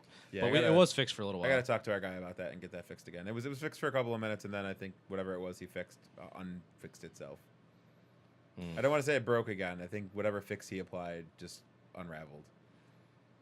But so Bucks Bunny's asking is why is it game of the year, specifically Overwatch? The game of which year? Didn't it come out last year at this point? It did. It did actually one And it- year and it ago. won They're doing game- their anniversary right and now. it won Game of the Year. Yeah, last year. and probably Everywhere. deservedly so. Yeah. Everywhere. I Well- have whiskey, not vodka. Excuse me. No. So why is it Game of the Year? Well, it wasn't my Game of the Year, but it's deserving of being Game of the Year just because of how Too lazy polished, to think of a game. the hosting game us. is. Thanks, bro. how solid the art style is, how consistent it is with itself, and how they balance such a cluster of characters and gameplay. And even though I will argue and complain that it's not balanced in certain ways, it's still a pretty damn good job that they do about how they put that stuff together.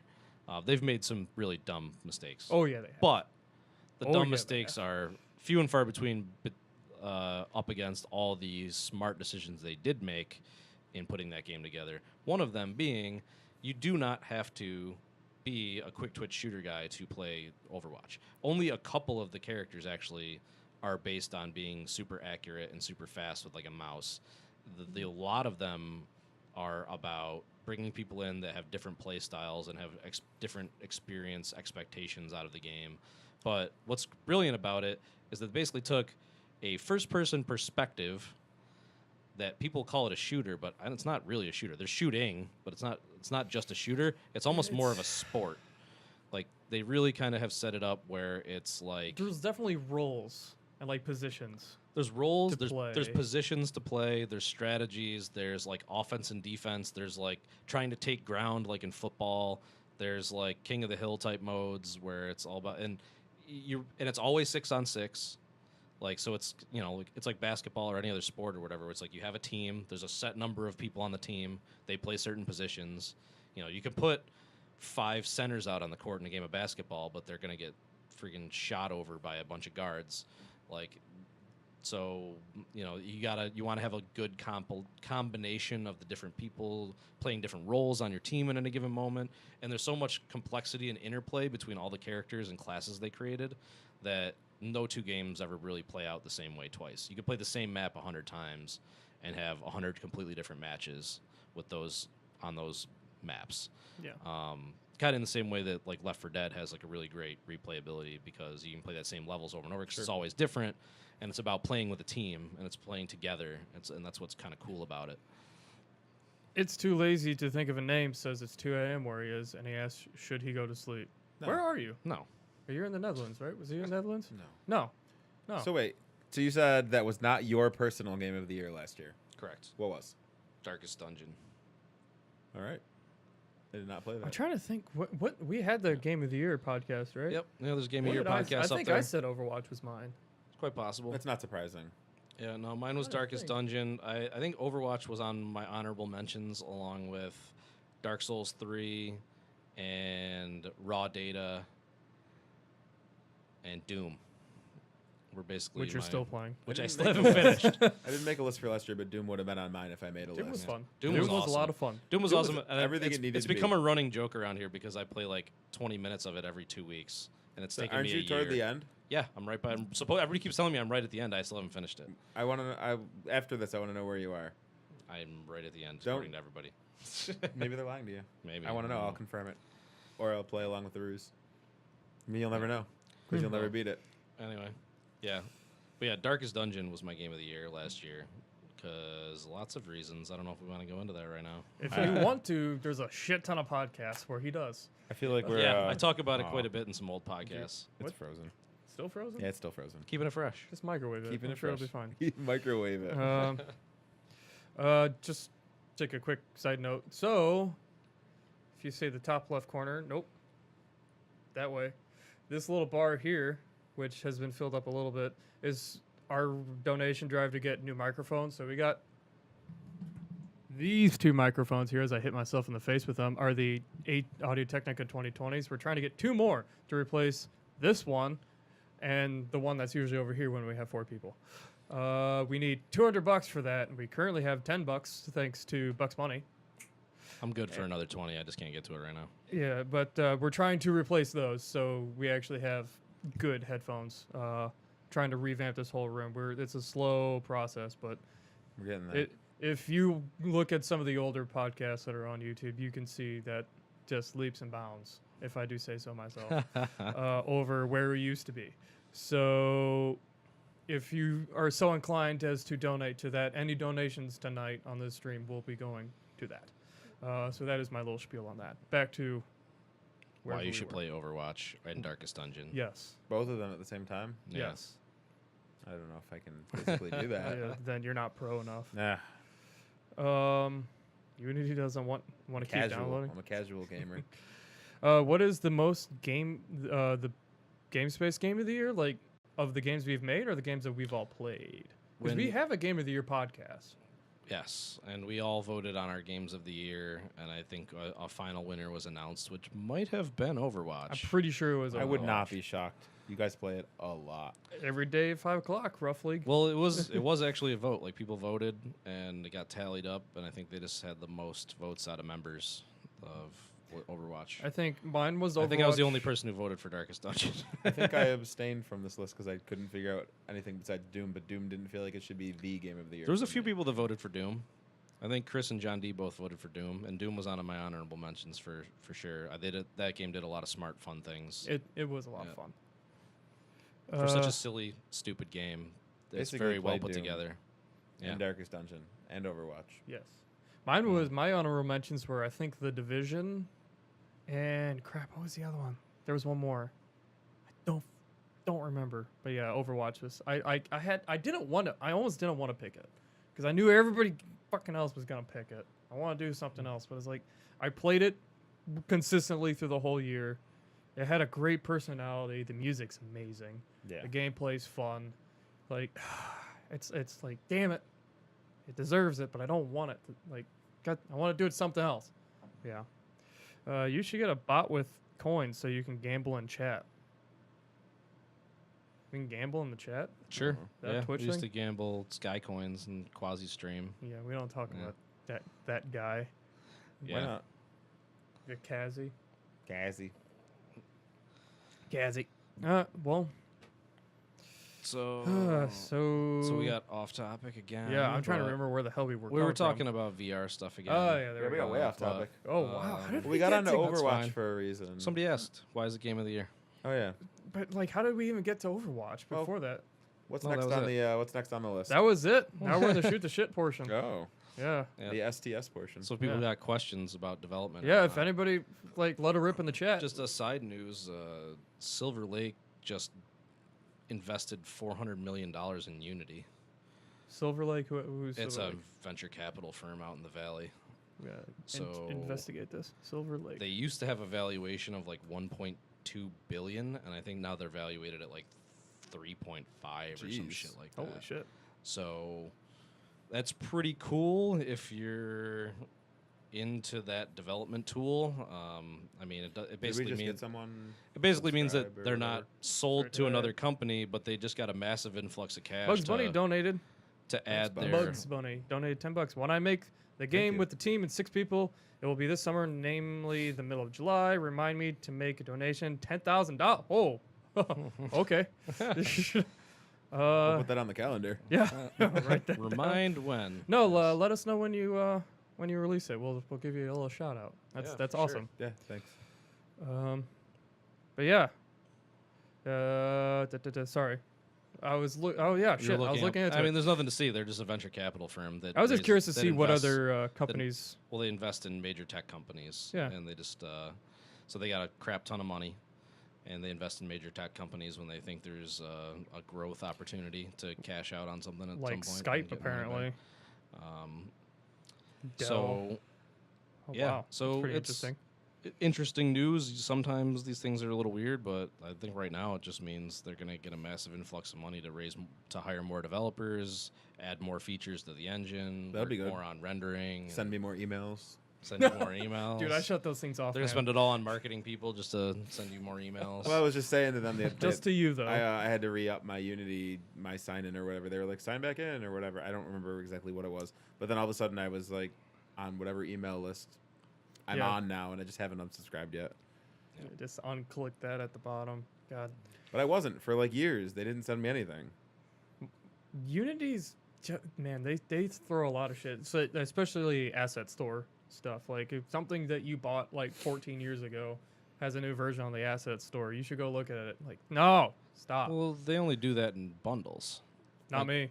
Well, they'll wait, and I mean, at least how I have mine set up is like I think it's like once a month or something. It's like what's new, and they'll send you like here's all the stuff you have in the asset store that's been updated. So they consolidate them all into one email instead of getting one for each one, because that'd be really annoying. I Yeah. hope that's what it is. I literally don't even click on them. They go straight to the spam and does Control A, delete. Or you could just unsubscribe. But that's effort.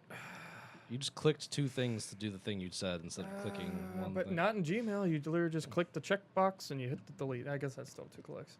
That's 2 clicks, but it's just with this hand. So it's not like you don't have to move around that Sure. much. It's a click and then click. Whatever. So, I'm a millennial, so I'm lazy, and I expect everything to be done for me, Yeah. including deleting my email spam inbox. But yeah. Unity finally finished. Oh, finished downloading. It sounds like that was Oh crap. shit's gonna get real. All right, Yep. you need to make a game by the time the stream's over. Go. This is your game, Jim. And on that note, we'll see you next week. You could probably do rollerball in like an hour. Rollball's easy. Rollerball's easy. Yeah. Oh God. So what have you guys been playing? Did you just play something? You like played 10 something minutes that I I was want you playing to play. on my iPhone, and I'm not normally a phone gamer, so it's odd that I would come on the podcast and the very first thing I talk about that I played is a phone game, Arkanoid versus Space Invaders, which was made by Square Enix.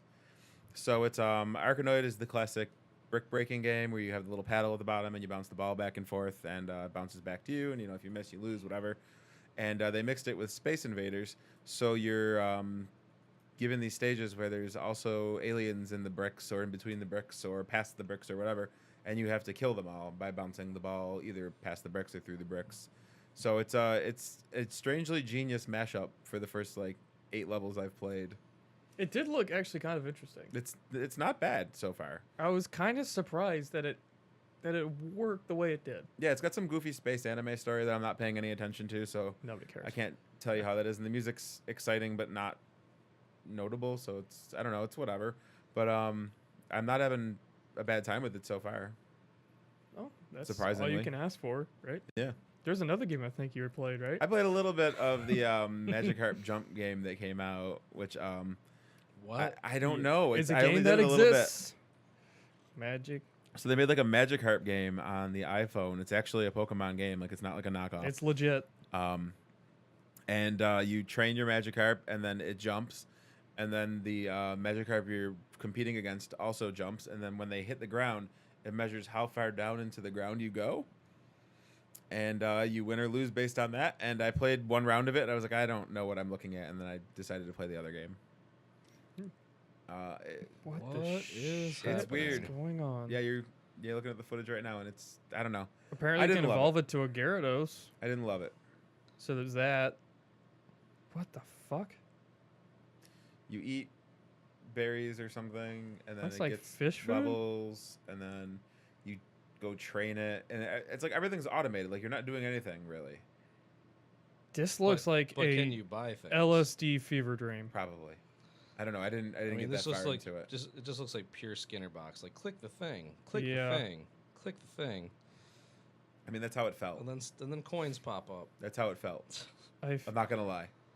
Yeah. I don't understand. So I don't know that I recommend it. Bye, Bunny or Bucks Bunny. Yeah, Thanks bye, for coming Bunny. through.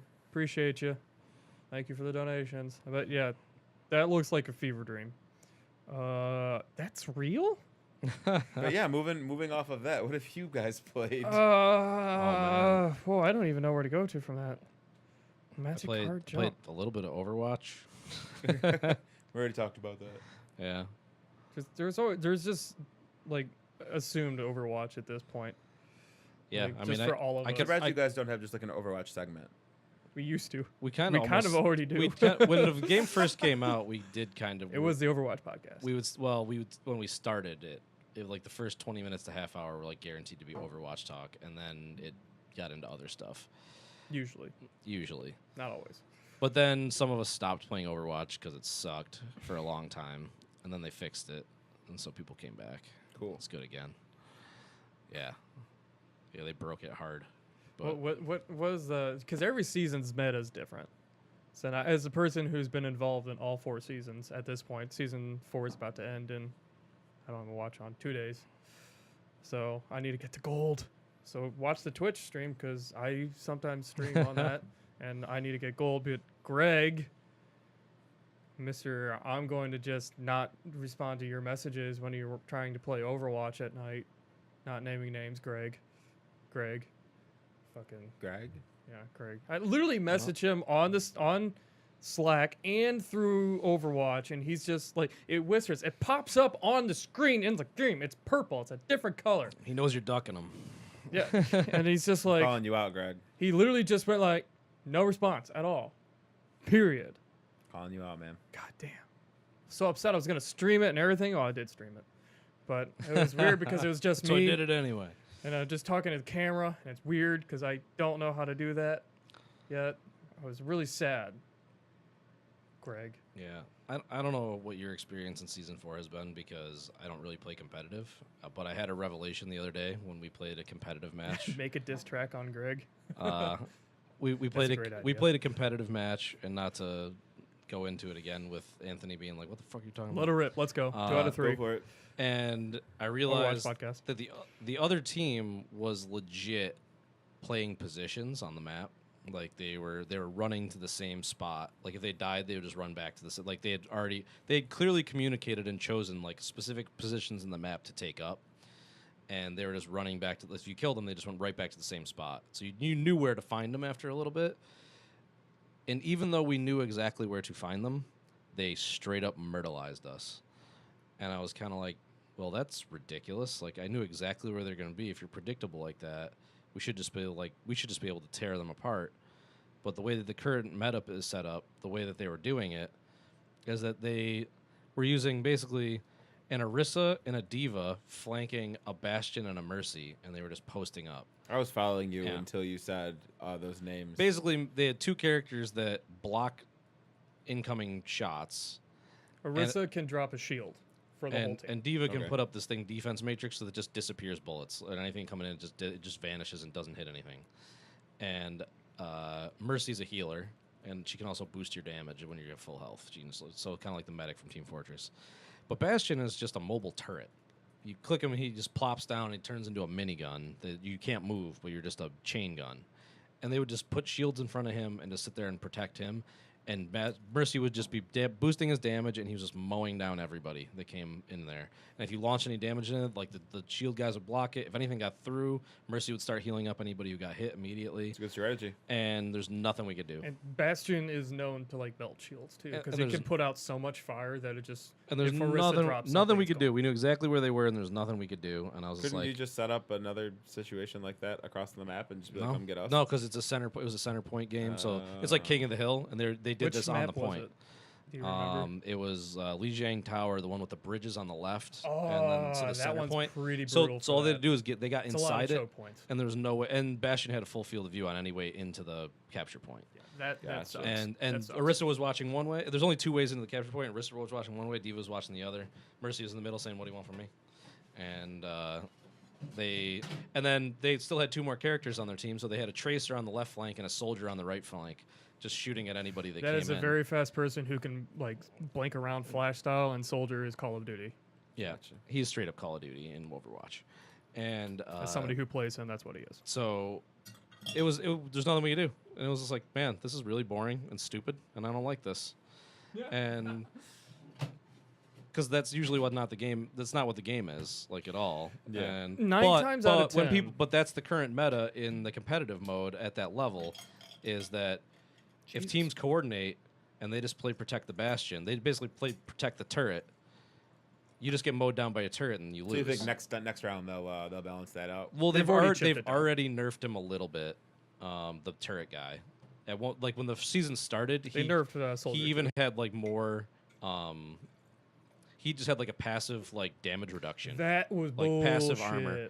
So he just like you'd shoot him a ton and he wouldn't die. If he was in like his turret mode, he had 35% less damage dealt Not on good. him. Like that was some So stupid they changed shit. that. They changed a few other things, but it's still that's the kind of the current state of it. And I was like, really, because it's funny because this is the revelation I had. I saw this. I'm like, this is boring. This is stupid. Why did we even bother? And I stopped and I was like, it's funny. That's the current state of the meta.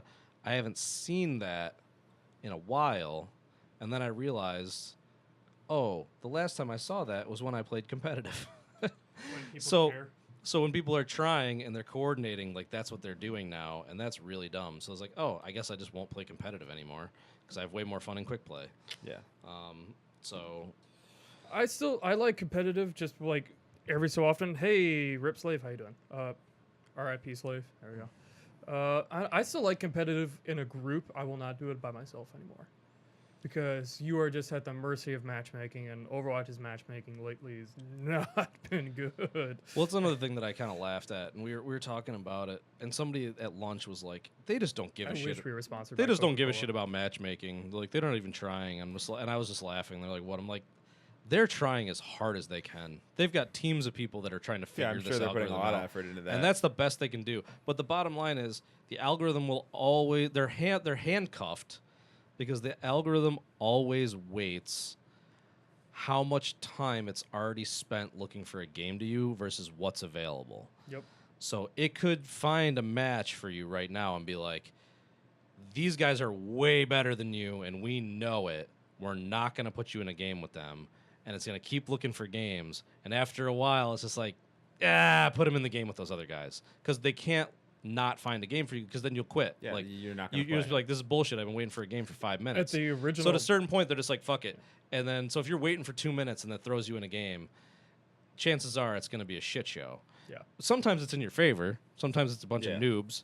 But mostly it's you see a whole bunch of quadruple prestiges on the other team, and I they're think all they're there all in a group was together, and you're a like, ah, damn it, this is going to be stream brutal. a week or two ago, where we were one of our 5 o'clock ones where we were all playing, and there was legit like 4 people on the other team that had 5 stars, and I'd never even seen 5 stars before, and it's just like, no, Yeah. get the fuck out now. Each Like, star is basically if you've hit at level It's 100, it like auto prestiges you and you get a star. And you just do that 5 times. That's how you get 5 stars. Yeah. That's too much. So in all the time we've played Overwatch, I just hit level 100 for the first time. like I've seen. So these one or people who have two- done this I have said, been you playing play a lot this. of Overwatch. No, not really though. These well, other guys they play also way more get than I do. It's the only 20%. game I ever see you play. You get a Yeah, but 20% XP I also boost with the don't group. play a lot of games. And you don't beat Doom. That's why I don't play a lot of because he games. plays Overwatch. I wish I had more time. I Yeah. bought The Witcher 3 on You sale, and I haven't also even turned have it a, on. You have a small That's- child at home. Well, yes. That doesn't help Yeah. the video gaming. Yeah, that's basically like an ARG. Or is it that just an alternate It's reality? an RG. It's an RG. Okay, fine. It's definitely You're in right. the real world. An IRLG. So yeah, there was Overwatch. I'm shaking my head at myself for that one. Anyways, It's okay. At least you know it. I knew right away. You feel bad. I felt shame. She's doing good though. But yeah, Stormtrooper. she doesn't. Yeah, Stormpooper doesn't like it when I play video games, so I don't get to Does she fix play that. Mercy or? Yeah. Yeah. She's a sniper, isn't she? Hanzo main. And, oh God, no! Fix that now. There's. I tried to teach her simple geometry the other day, and Yeah? she couldn't get it. So How'd that go for you? she's a Hanzo main. Define simple geometry. We're No, talking I'm like joking circles because and that's, squares. That's the meme. Like the simple really? geometry is like the Hanzo with like the different diagrams coming up, and he's just like, Jesus. But yeah, no, the meta for this one's interesting. It's not as broken as previous ones have been. Previous ones have been bad. Like, all right, so each season is 3 months long. There's been 4 total. The first one was like 2 weeks because it was an experimental one. Mm-hmm. And usually after the season ends is when they roll out a new like updates for characters. Like, okay, this character is going to be like this character is going to be like this, and this character is going to be like this. And that's how it usually goes for the whole season. This was actually the first time where they switched it halfway through, Interesting. which is when the whole Bastion thing came around. And the shitty well, part, the changes to Bastion happened right when the season started. but the shitty part was was like the counter to that particular change was a new character that wasn't out yet. So for 2 or 3 weeks, Bastion was a god because there was his counter by too lazy to think of a name. I had to. Man, that's a long one. Thanks for stopping by. But so he was a god. There was no way to stop him because his counter, which was Orisa, who can drop shields, and then the point was that she has this right click that it fires an orb and it just sucks people into it like a black hole. So even if you're in turret mode, it pulls you out of turret mode and away. So it drops that Does 35. it pull you out of turret Yes, mode? it will. It changes your mode, Yes, it'll no matter who you are, it will pull you away. but it doesn't knock him out of turret mode. Yes, it does. Oh, I thought it just Yeah. moved him. No, it pulls And he it pulls stayed him in out because that's the only way. Oh he no, it can move. totally does. I seen it. I feel like this is Greg with Star Wars, except it's him in Overwatch. Yeah. No, I'm kind of like like, yeah, so what else is happening? I wanted to hear what's going on in Anthony's chip world and whatnot. Because we're talking about Overwatch. I don't care. It's fine. I don't know. What do you want to know about Chip World? Let's So hear you it. got a big show coming up. What have you been doing to prep? Yeah, And, like, practice. So all of my music I wrote using a program called Family Tracker, which I can then export and play on an old school 8-bit Nintendo. So I basically set up my Nintendo to play the songs, and it's like my backing band. And then I set up my keyboard or guitar as I play, and learn the leads and play parts over or with it. And it's just been the last few weeks have been me just kind of jamming on that and learning the songs. I'm going to do 4 songs off the EP out of 5, and then 2 songs, one from the Shushimi soundtrack, and then another one that isn't out yet, but will be soon. So to plug it again, since a lot of people haven't been around since the beginning of the stream. Yeah, so if you are in the local Buffalo area and are interested in coming to a chip show tomorrow at the Modeling Factory in Allentown, please come to see us play at Bitcrushed. Myself, Danimal Cannon, and BC Likes You from Rochester will be playing. Information can be found either via the Facebook page or bitcrushed.com, which is bit-crushed.com for the link. And be more than happy to answer any questions anybody has about the venue or locations on there. For sure. You also did this thing. Yep, and then the EP that I released a couple of weeks ago, 5 songs, all written in Family Tracker, all plays right off an old school Nintendo. Hangongetready.bandcamp.com is the URL. If you would like to listen to it, it's right there. And I don't know, I'm happy with these 5. Finally, it took me a while to find 5 to put together as a collection that I was listening pleased enough with. to you talk about the whole process sounded grueling. It was grueling because I was in my own head with it. Like, if I had just like relaxed and just wrote music and released it, probably would have been better for me mentally. Like, I didn't like have like a breakdown or anything, but like, I was like, this is my first release. I got to make sure it's great. And then I just crawled into my own head with it. Was like, is it great enough? Over and over and over. And really, I probably could have released something like a year ago and it would have been fine. But I just beat myself up over it. So how long did it from the beginning of I want to make an EP to now? How roughly long was 2 years and a couple of months, maybe. that? Okay. I'd say from the first song I knew was going to be on the EP, which is number 4.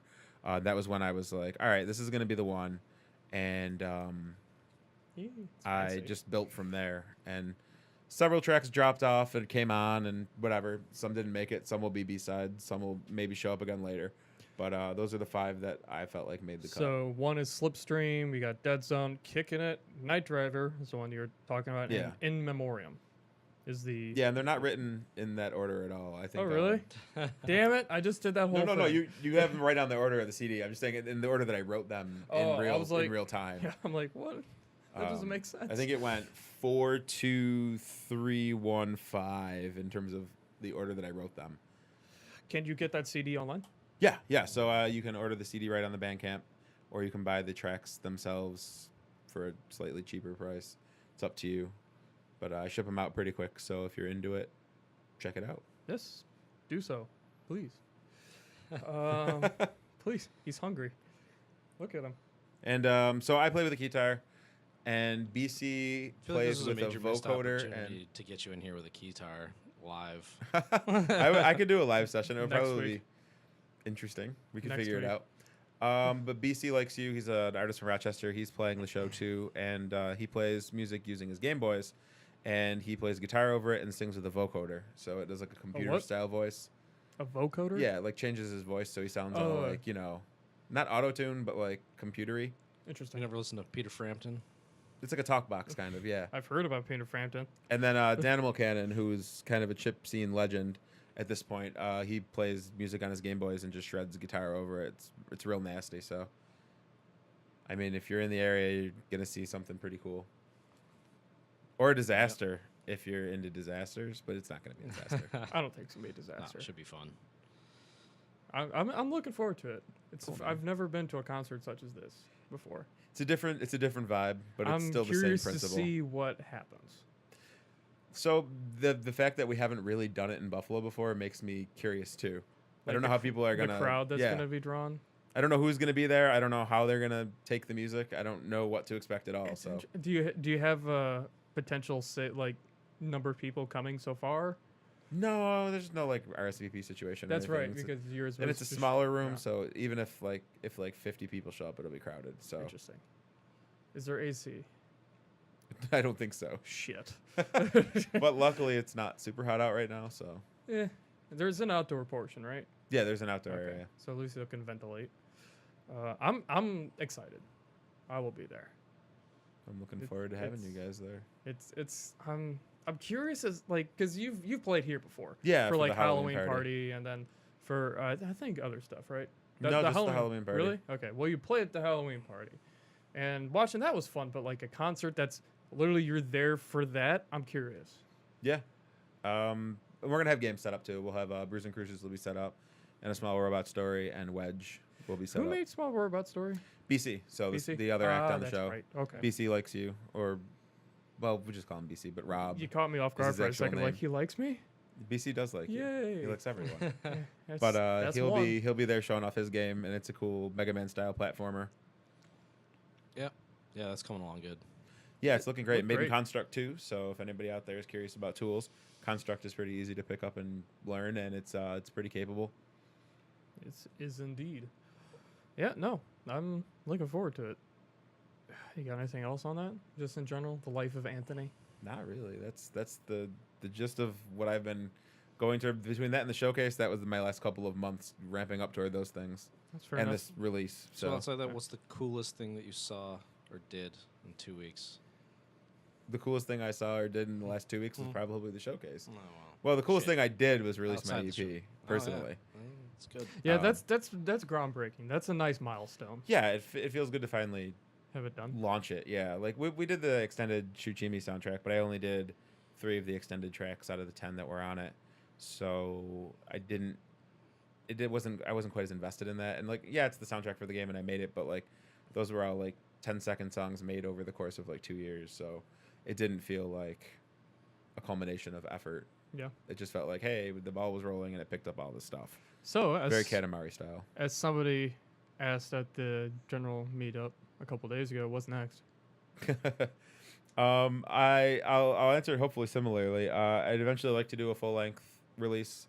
I also am kicking around the idea of possibly doing another 5 songs and then doing a vinyl release of the 2 together, one on one That'd side, be one on the interesting. other. But because vinyl is expensive, and I'm like only 5 imagine. minutes too long to press to a 45, so I can't do it cheaply. So I would probably want to like hedge my bet and like put both on one So you have both. disc. Is that what you call a record? One record. record? So that's a Where's thought. Langford when you need him? And then outside of music, like I kind of want to learn how to program, so that might actually take the front seat at this point. I So- know a place don't where you do can it. do it. Yeah, that's the which is telling me not to do it. Yeah, there's definitely a place out there that could be a good resource for that. So I we'll heard see. RIT does a here. good job. Stay as long as you can. But yeah, we'll see. We'll see You what want the to see the future Matrix? It's not good. holds. No, I don't know. And then Bruising, we'll try and finish Bruising up before the end of the Bruising- year. Always, whenever we show it off, like not even just at the showcase, but the week before when I was at another convention where you showed it off, people really like that game. It's fun. It's good to hear. Yeah, it's simple and accessible, and it does its thing, and doesn't really need to do much else. I think we're not reinventing the wheel. Yeah. Which is, I think, why it works. It's simple and accessible. You're a car, and you're bouncing into other cars, and that's easy to understand. You're sending them to the hospital. Yeah, send them to the hospital. That was somebody who at that same convention, like, not even under his breath, but like in full voice, but to nobody said, "You're going to the hospital, cars," and like, I didn't know how to take that one, so I just didn't respond. I'm watching Star Wars. Leave me alone, please. Yeah. For those out there that don't know, Bruising Cruisers is a game I'm working on with my team that made Shuchimi, Neon DD Games. And it's basically a top-down car combat game in the vein of Bump and Jump or Spy Hunter. So Game Boy style graphics, old style sounds, and we're just trying to make the Bump and Jump sequel we never got, for lack of a better term. So sad. You can check it out on YouTube. I think Neon DD Games has a page on there. And we got, I think the pre-alpha trailer is up. It's Pat kind of just old linked footage. I just linked it right Cool. there. If I can figure out that button, there we go. So yeah, It's the enter button. I had issues. don't question it. But yeah, no. Again, like that one's it's fun to watch too, because it's very arcadey. yeah. People play it differently. Like I think that's the most interesting thing with it is some people are really aggressive and want to bump everything, and some people play like they're really driving down the road and they don't want to bump anybody. I attack people. You have to. I attack people. It's the only way to survive. You can't play passively. It is Oh, fun to watch. it's like it's interesting. Everybody has their own little play styles. It's like, why play this way? Well, you're correct. That is the right. But that's way the to play. thing, right? Well, like there's a right way and there's a wrong way, but everybody tries to find a different way. But really, it rewards you for being aggressive. At a certain point, you have to fight back. because the cars do get nasty. Yeah. So you can't do a no-kill playthrough. No, Oh, I'm sure somebody Aw. will. I mean they might try to find a way. I don't know how you could, because the cars will kill themselves on accident sometimes trying to get to you. Yeah. So I don't know if you I'm could. sure there's some way to that find off. a way. Is it randomly generated, the levels? No, Or no. they- The levels are. I'm building the levels in Unity, and the cars are set up at certain spawn points, so they spawn in like groups. Okay. And So there's there is a a way flag to that you learn pass. things. Somebody's going to do it. Yeah, no. We want that old school style. Like, it seems hard, but then when you learn the level, you know how to do it because you know what's coming. Type situation. Yep. Arcades Uh-oh. out. What? Everybody's looking at me. I was checking the auto. Damn it. Let it go. You just looked surprised. I That's just all. look What's up and I happening? just see you just like, why aren't you saying anything? I look over and he's just like, You looked like somebody was speaking into the headphones. You're like, oh, I'm getting instructions hold on. from the nobody in the the other room. producer's talking to me. Yeah. Yeah, no, I'm excited for that one. Are you making anything right now? I'm making a bunch of things right now. What things can you talk about? It's either that or we go back to Overwatch. So I am. Oh, I'm leaving. That's why Kendall never comes back. Is this melted yet? No. Probably can drink some of it. Yeah, I'm still working on a Taste few change now. things. A couple of them I can't go into deeply, but the one that I still haven't had a lot of time to spruce up, even though I've done some work to it, is the VR game that I made for a jam a couple jams ago. I want to revisit that and add some more stuff to it. So I initially built it for Oculus Touch. I've ported it to work in the Vive and also have just a first-person 2D mode too, so you can play with the mouse and keyboard. It loses some of its charm on mouse and keyboard, but it still works. But it's primarily built for VR. Like that's what specifically it's set for. Which one's this? The one I was showing at the showcase. Okay. Yeah. So I will say about the one you showed at the showcase, which we're not saying the name. I just Does don't that have a like the name? name. Okay, so the futuristic, retro futuristic Yeah, and he made the music for laser it. laser Oh, yeah. shooter. Yeah. Yeah, it's the first track on the EP actually. I will say that my dad, having only played in VR one time at last year's showcase, got in your game and played through literally the whole demo, and I'm impressed that he was able to get through the whole thing. From his from like like an operational standpoint, that he had never done that before, and not being somebody who plays video games is impressive, but also that you made a game accessible enough that somebody would come in and just sit down and be able to just go through it. And he said he had like a great time. He didn't get dizzy or anything. I appreciate that. I do find it's really hard to hit that accessibility mark, and even though he said those nice things, I don't necessarily agree with his take on it. He does not play video games, and Because- he got through the whole thing. Which no, that's great, and a lot of people did. Which I was actually I wasn't surprised. That's the wrong word. But the demo, if you want to finish the demo, it takes like probably I think I can do it in a few minutes. The average player can do it in like 5 or 6, and that's not just because I'm awesome. It's because I know I built it. I yeah, you how know it where works. things are. I'm just saying you can't do it And he's faster than also that. That's the kinda fastest awesome. you can do it. Yeah. Kinda So somebody has to stick into it for at least about 5 minutes to get through it, and it eschews some generally accepted things that come to comfort in VR, and so some people, it's not accessible in the way that people who are really susceptible to motion sickness, like I'm not really catering to them as much as I could. Sure. So I think you just put a warning on it. well, I tell people before they go into it, and I'm just like, listen, like I'm doing some things in this game that aren't necessarily comfortable for everybody. So if you feel weird, just take it off right away. So I don't want you to feel sick. Yeah. And it happened to like 1 or 2 people. They're just like, I'm feeling a little weird. I'm like, oh, take it off. Like, don't be like, oh, power through it because you're just gonna get sick. Yeah. You don't need that. But for most people, it was okay. And because I do some things to try to make it comfortable, But has he done anything in his life that is related to either piloting something or controlling a vehicle or driving like different types of things other than like a car? No. Not really, because I feel like it's intuitive if you understand what's happening. But if you drop somebody in there and you don't explain like what the controls are, they don't know what's happening. But if somebody explains to them what's happening, then they can. I don't know get who it explained it to him Right. or how it was, how the information was distilled. Like I wasn't around for it, but I heard he got the rainbow. So, There's a rainbow. Well, kind of. Sort of. There's the giant floppy disk. Pat did the models for that game Yeah. actually. So Who? yeah. he hit what is basically the ending sequence, and Yeah. I don't know. I just wanted you to know that was a cool thing to hear from like other folks that he went through it. No, that's very Perfect. cool. He There's lived. a couple of people that I was like, okay, so like if you want, and they're like, no, I'm still going. I'm like, all right, cool. Okay, Have fun. God, All jeez. right on. Back away slowly. Because to finish it, you have to. The game forces you to get the handle of landing on a small Yeah. like landing pad, and you have to do that like 6 or 7 times. Yep. And that's the part that people struggle with, because it's actually the geometry of that landing pad is set up in such a way that you can't cheese it. You can't like scoot up the wall and slide into it. You have to legit come in from over the top and land on it. Like you can't just like smash into a wall and slide along it until you hit it. Like none of that works. You have to come in and It land. did kind of work in the earlier versions. Kind of, but I did not a as little bit much. of that. But and also if you come flying at it going like 100 miles an hour, there's almost no way to stick that landing. Yeah. You have to slow down and like drop yourself onto it.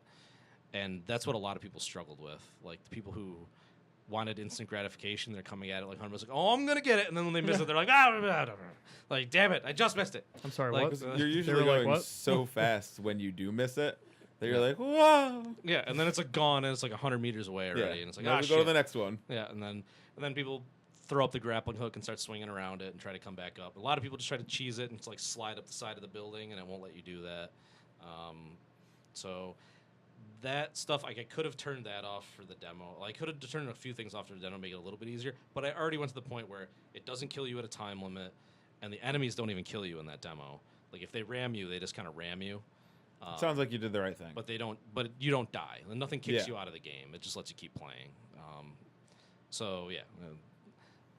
And by the time you beat it, there's like 200-300 enemies So what coming are you at you planning by the on time it's done. doing with it?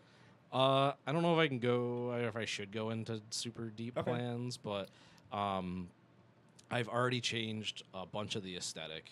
I went for more of a, it's the wrong word to say vaporwave, but I went for more of a like retro album cover type kind of Yeah, look that's a to good the way to say it. game.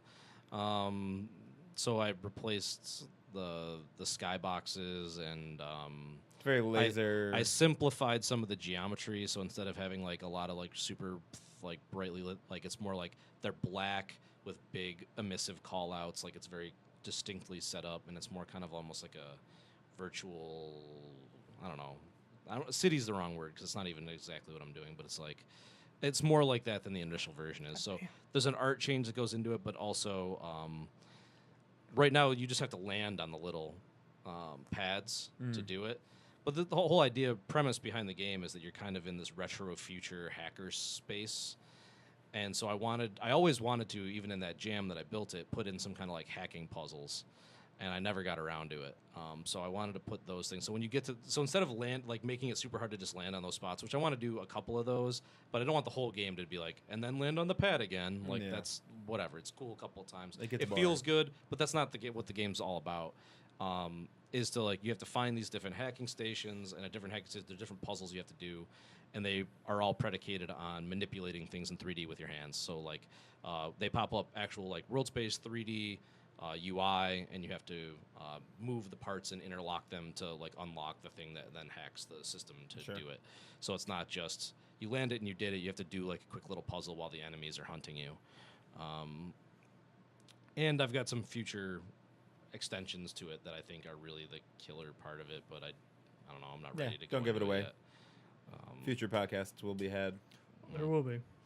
Yeah. So, Yeah, so I haven't had a lot of time to work on that between the kid and the other projects and and not playing Doom. Not playing Doom. Time is sparse. It's been hard. Indeed. Yep. Well, you got anything else? I'm out. Anything? Yeah, Nope. Pat's like, I'm sick of hearing about this other shit. Yeah, that's okay. I'll go back to Overwatch. On that note, thank you for joining us again. If any of this nonsense sounds good to you, please give us a rating on iTunes. Tell your friends, loved ones, anyone you think might enjoy what we do here. We have a YouTube page where all this is going to be put on. Usually the Thursday after the stream is when that stream goes up.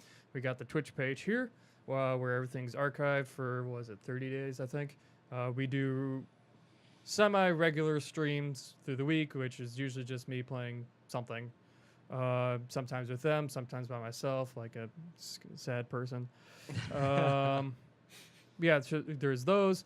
And if you're in Buffalo, come on down. We're at the Tri-Main Center, Suite 454. And even if you're not here, again, we stream this particular podcast every week on Friday. We aim for 6:30 to 7 time. Technical difficulties aside, we like to try to make that a little bit more specific, Pat. But if nothing else, thank you for showing up tonight and for your donations if you gave them. And we will see you next week. Bye-bye. Oh, I gotta turn around for the keyboard.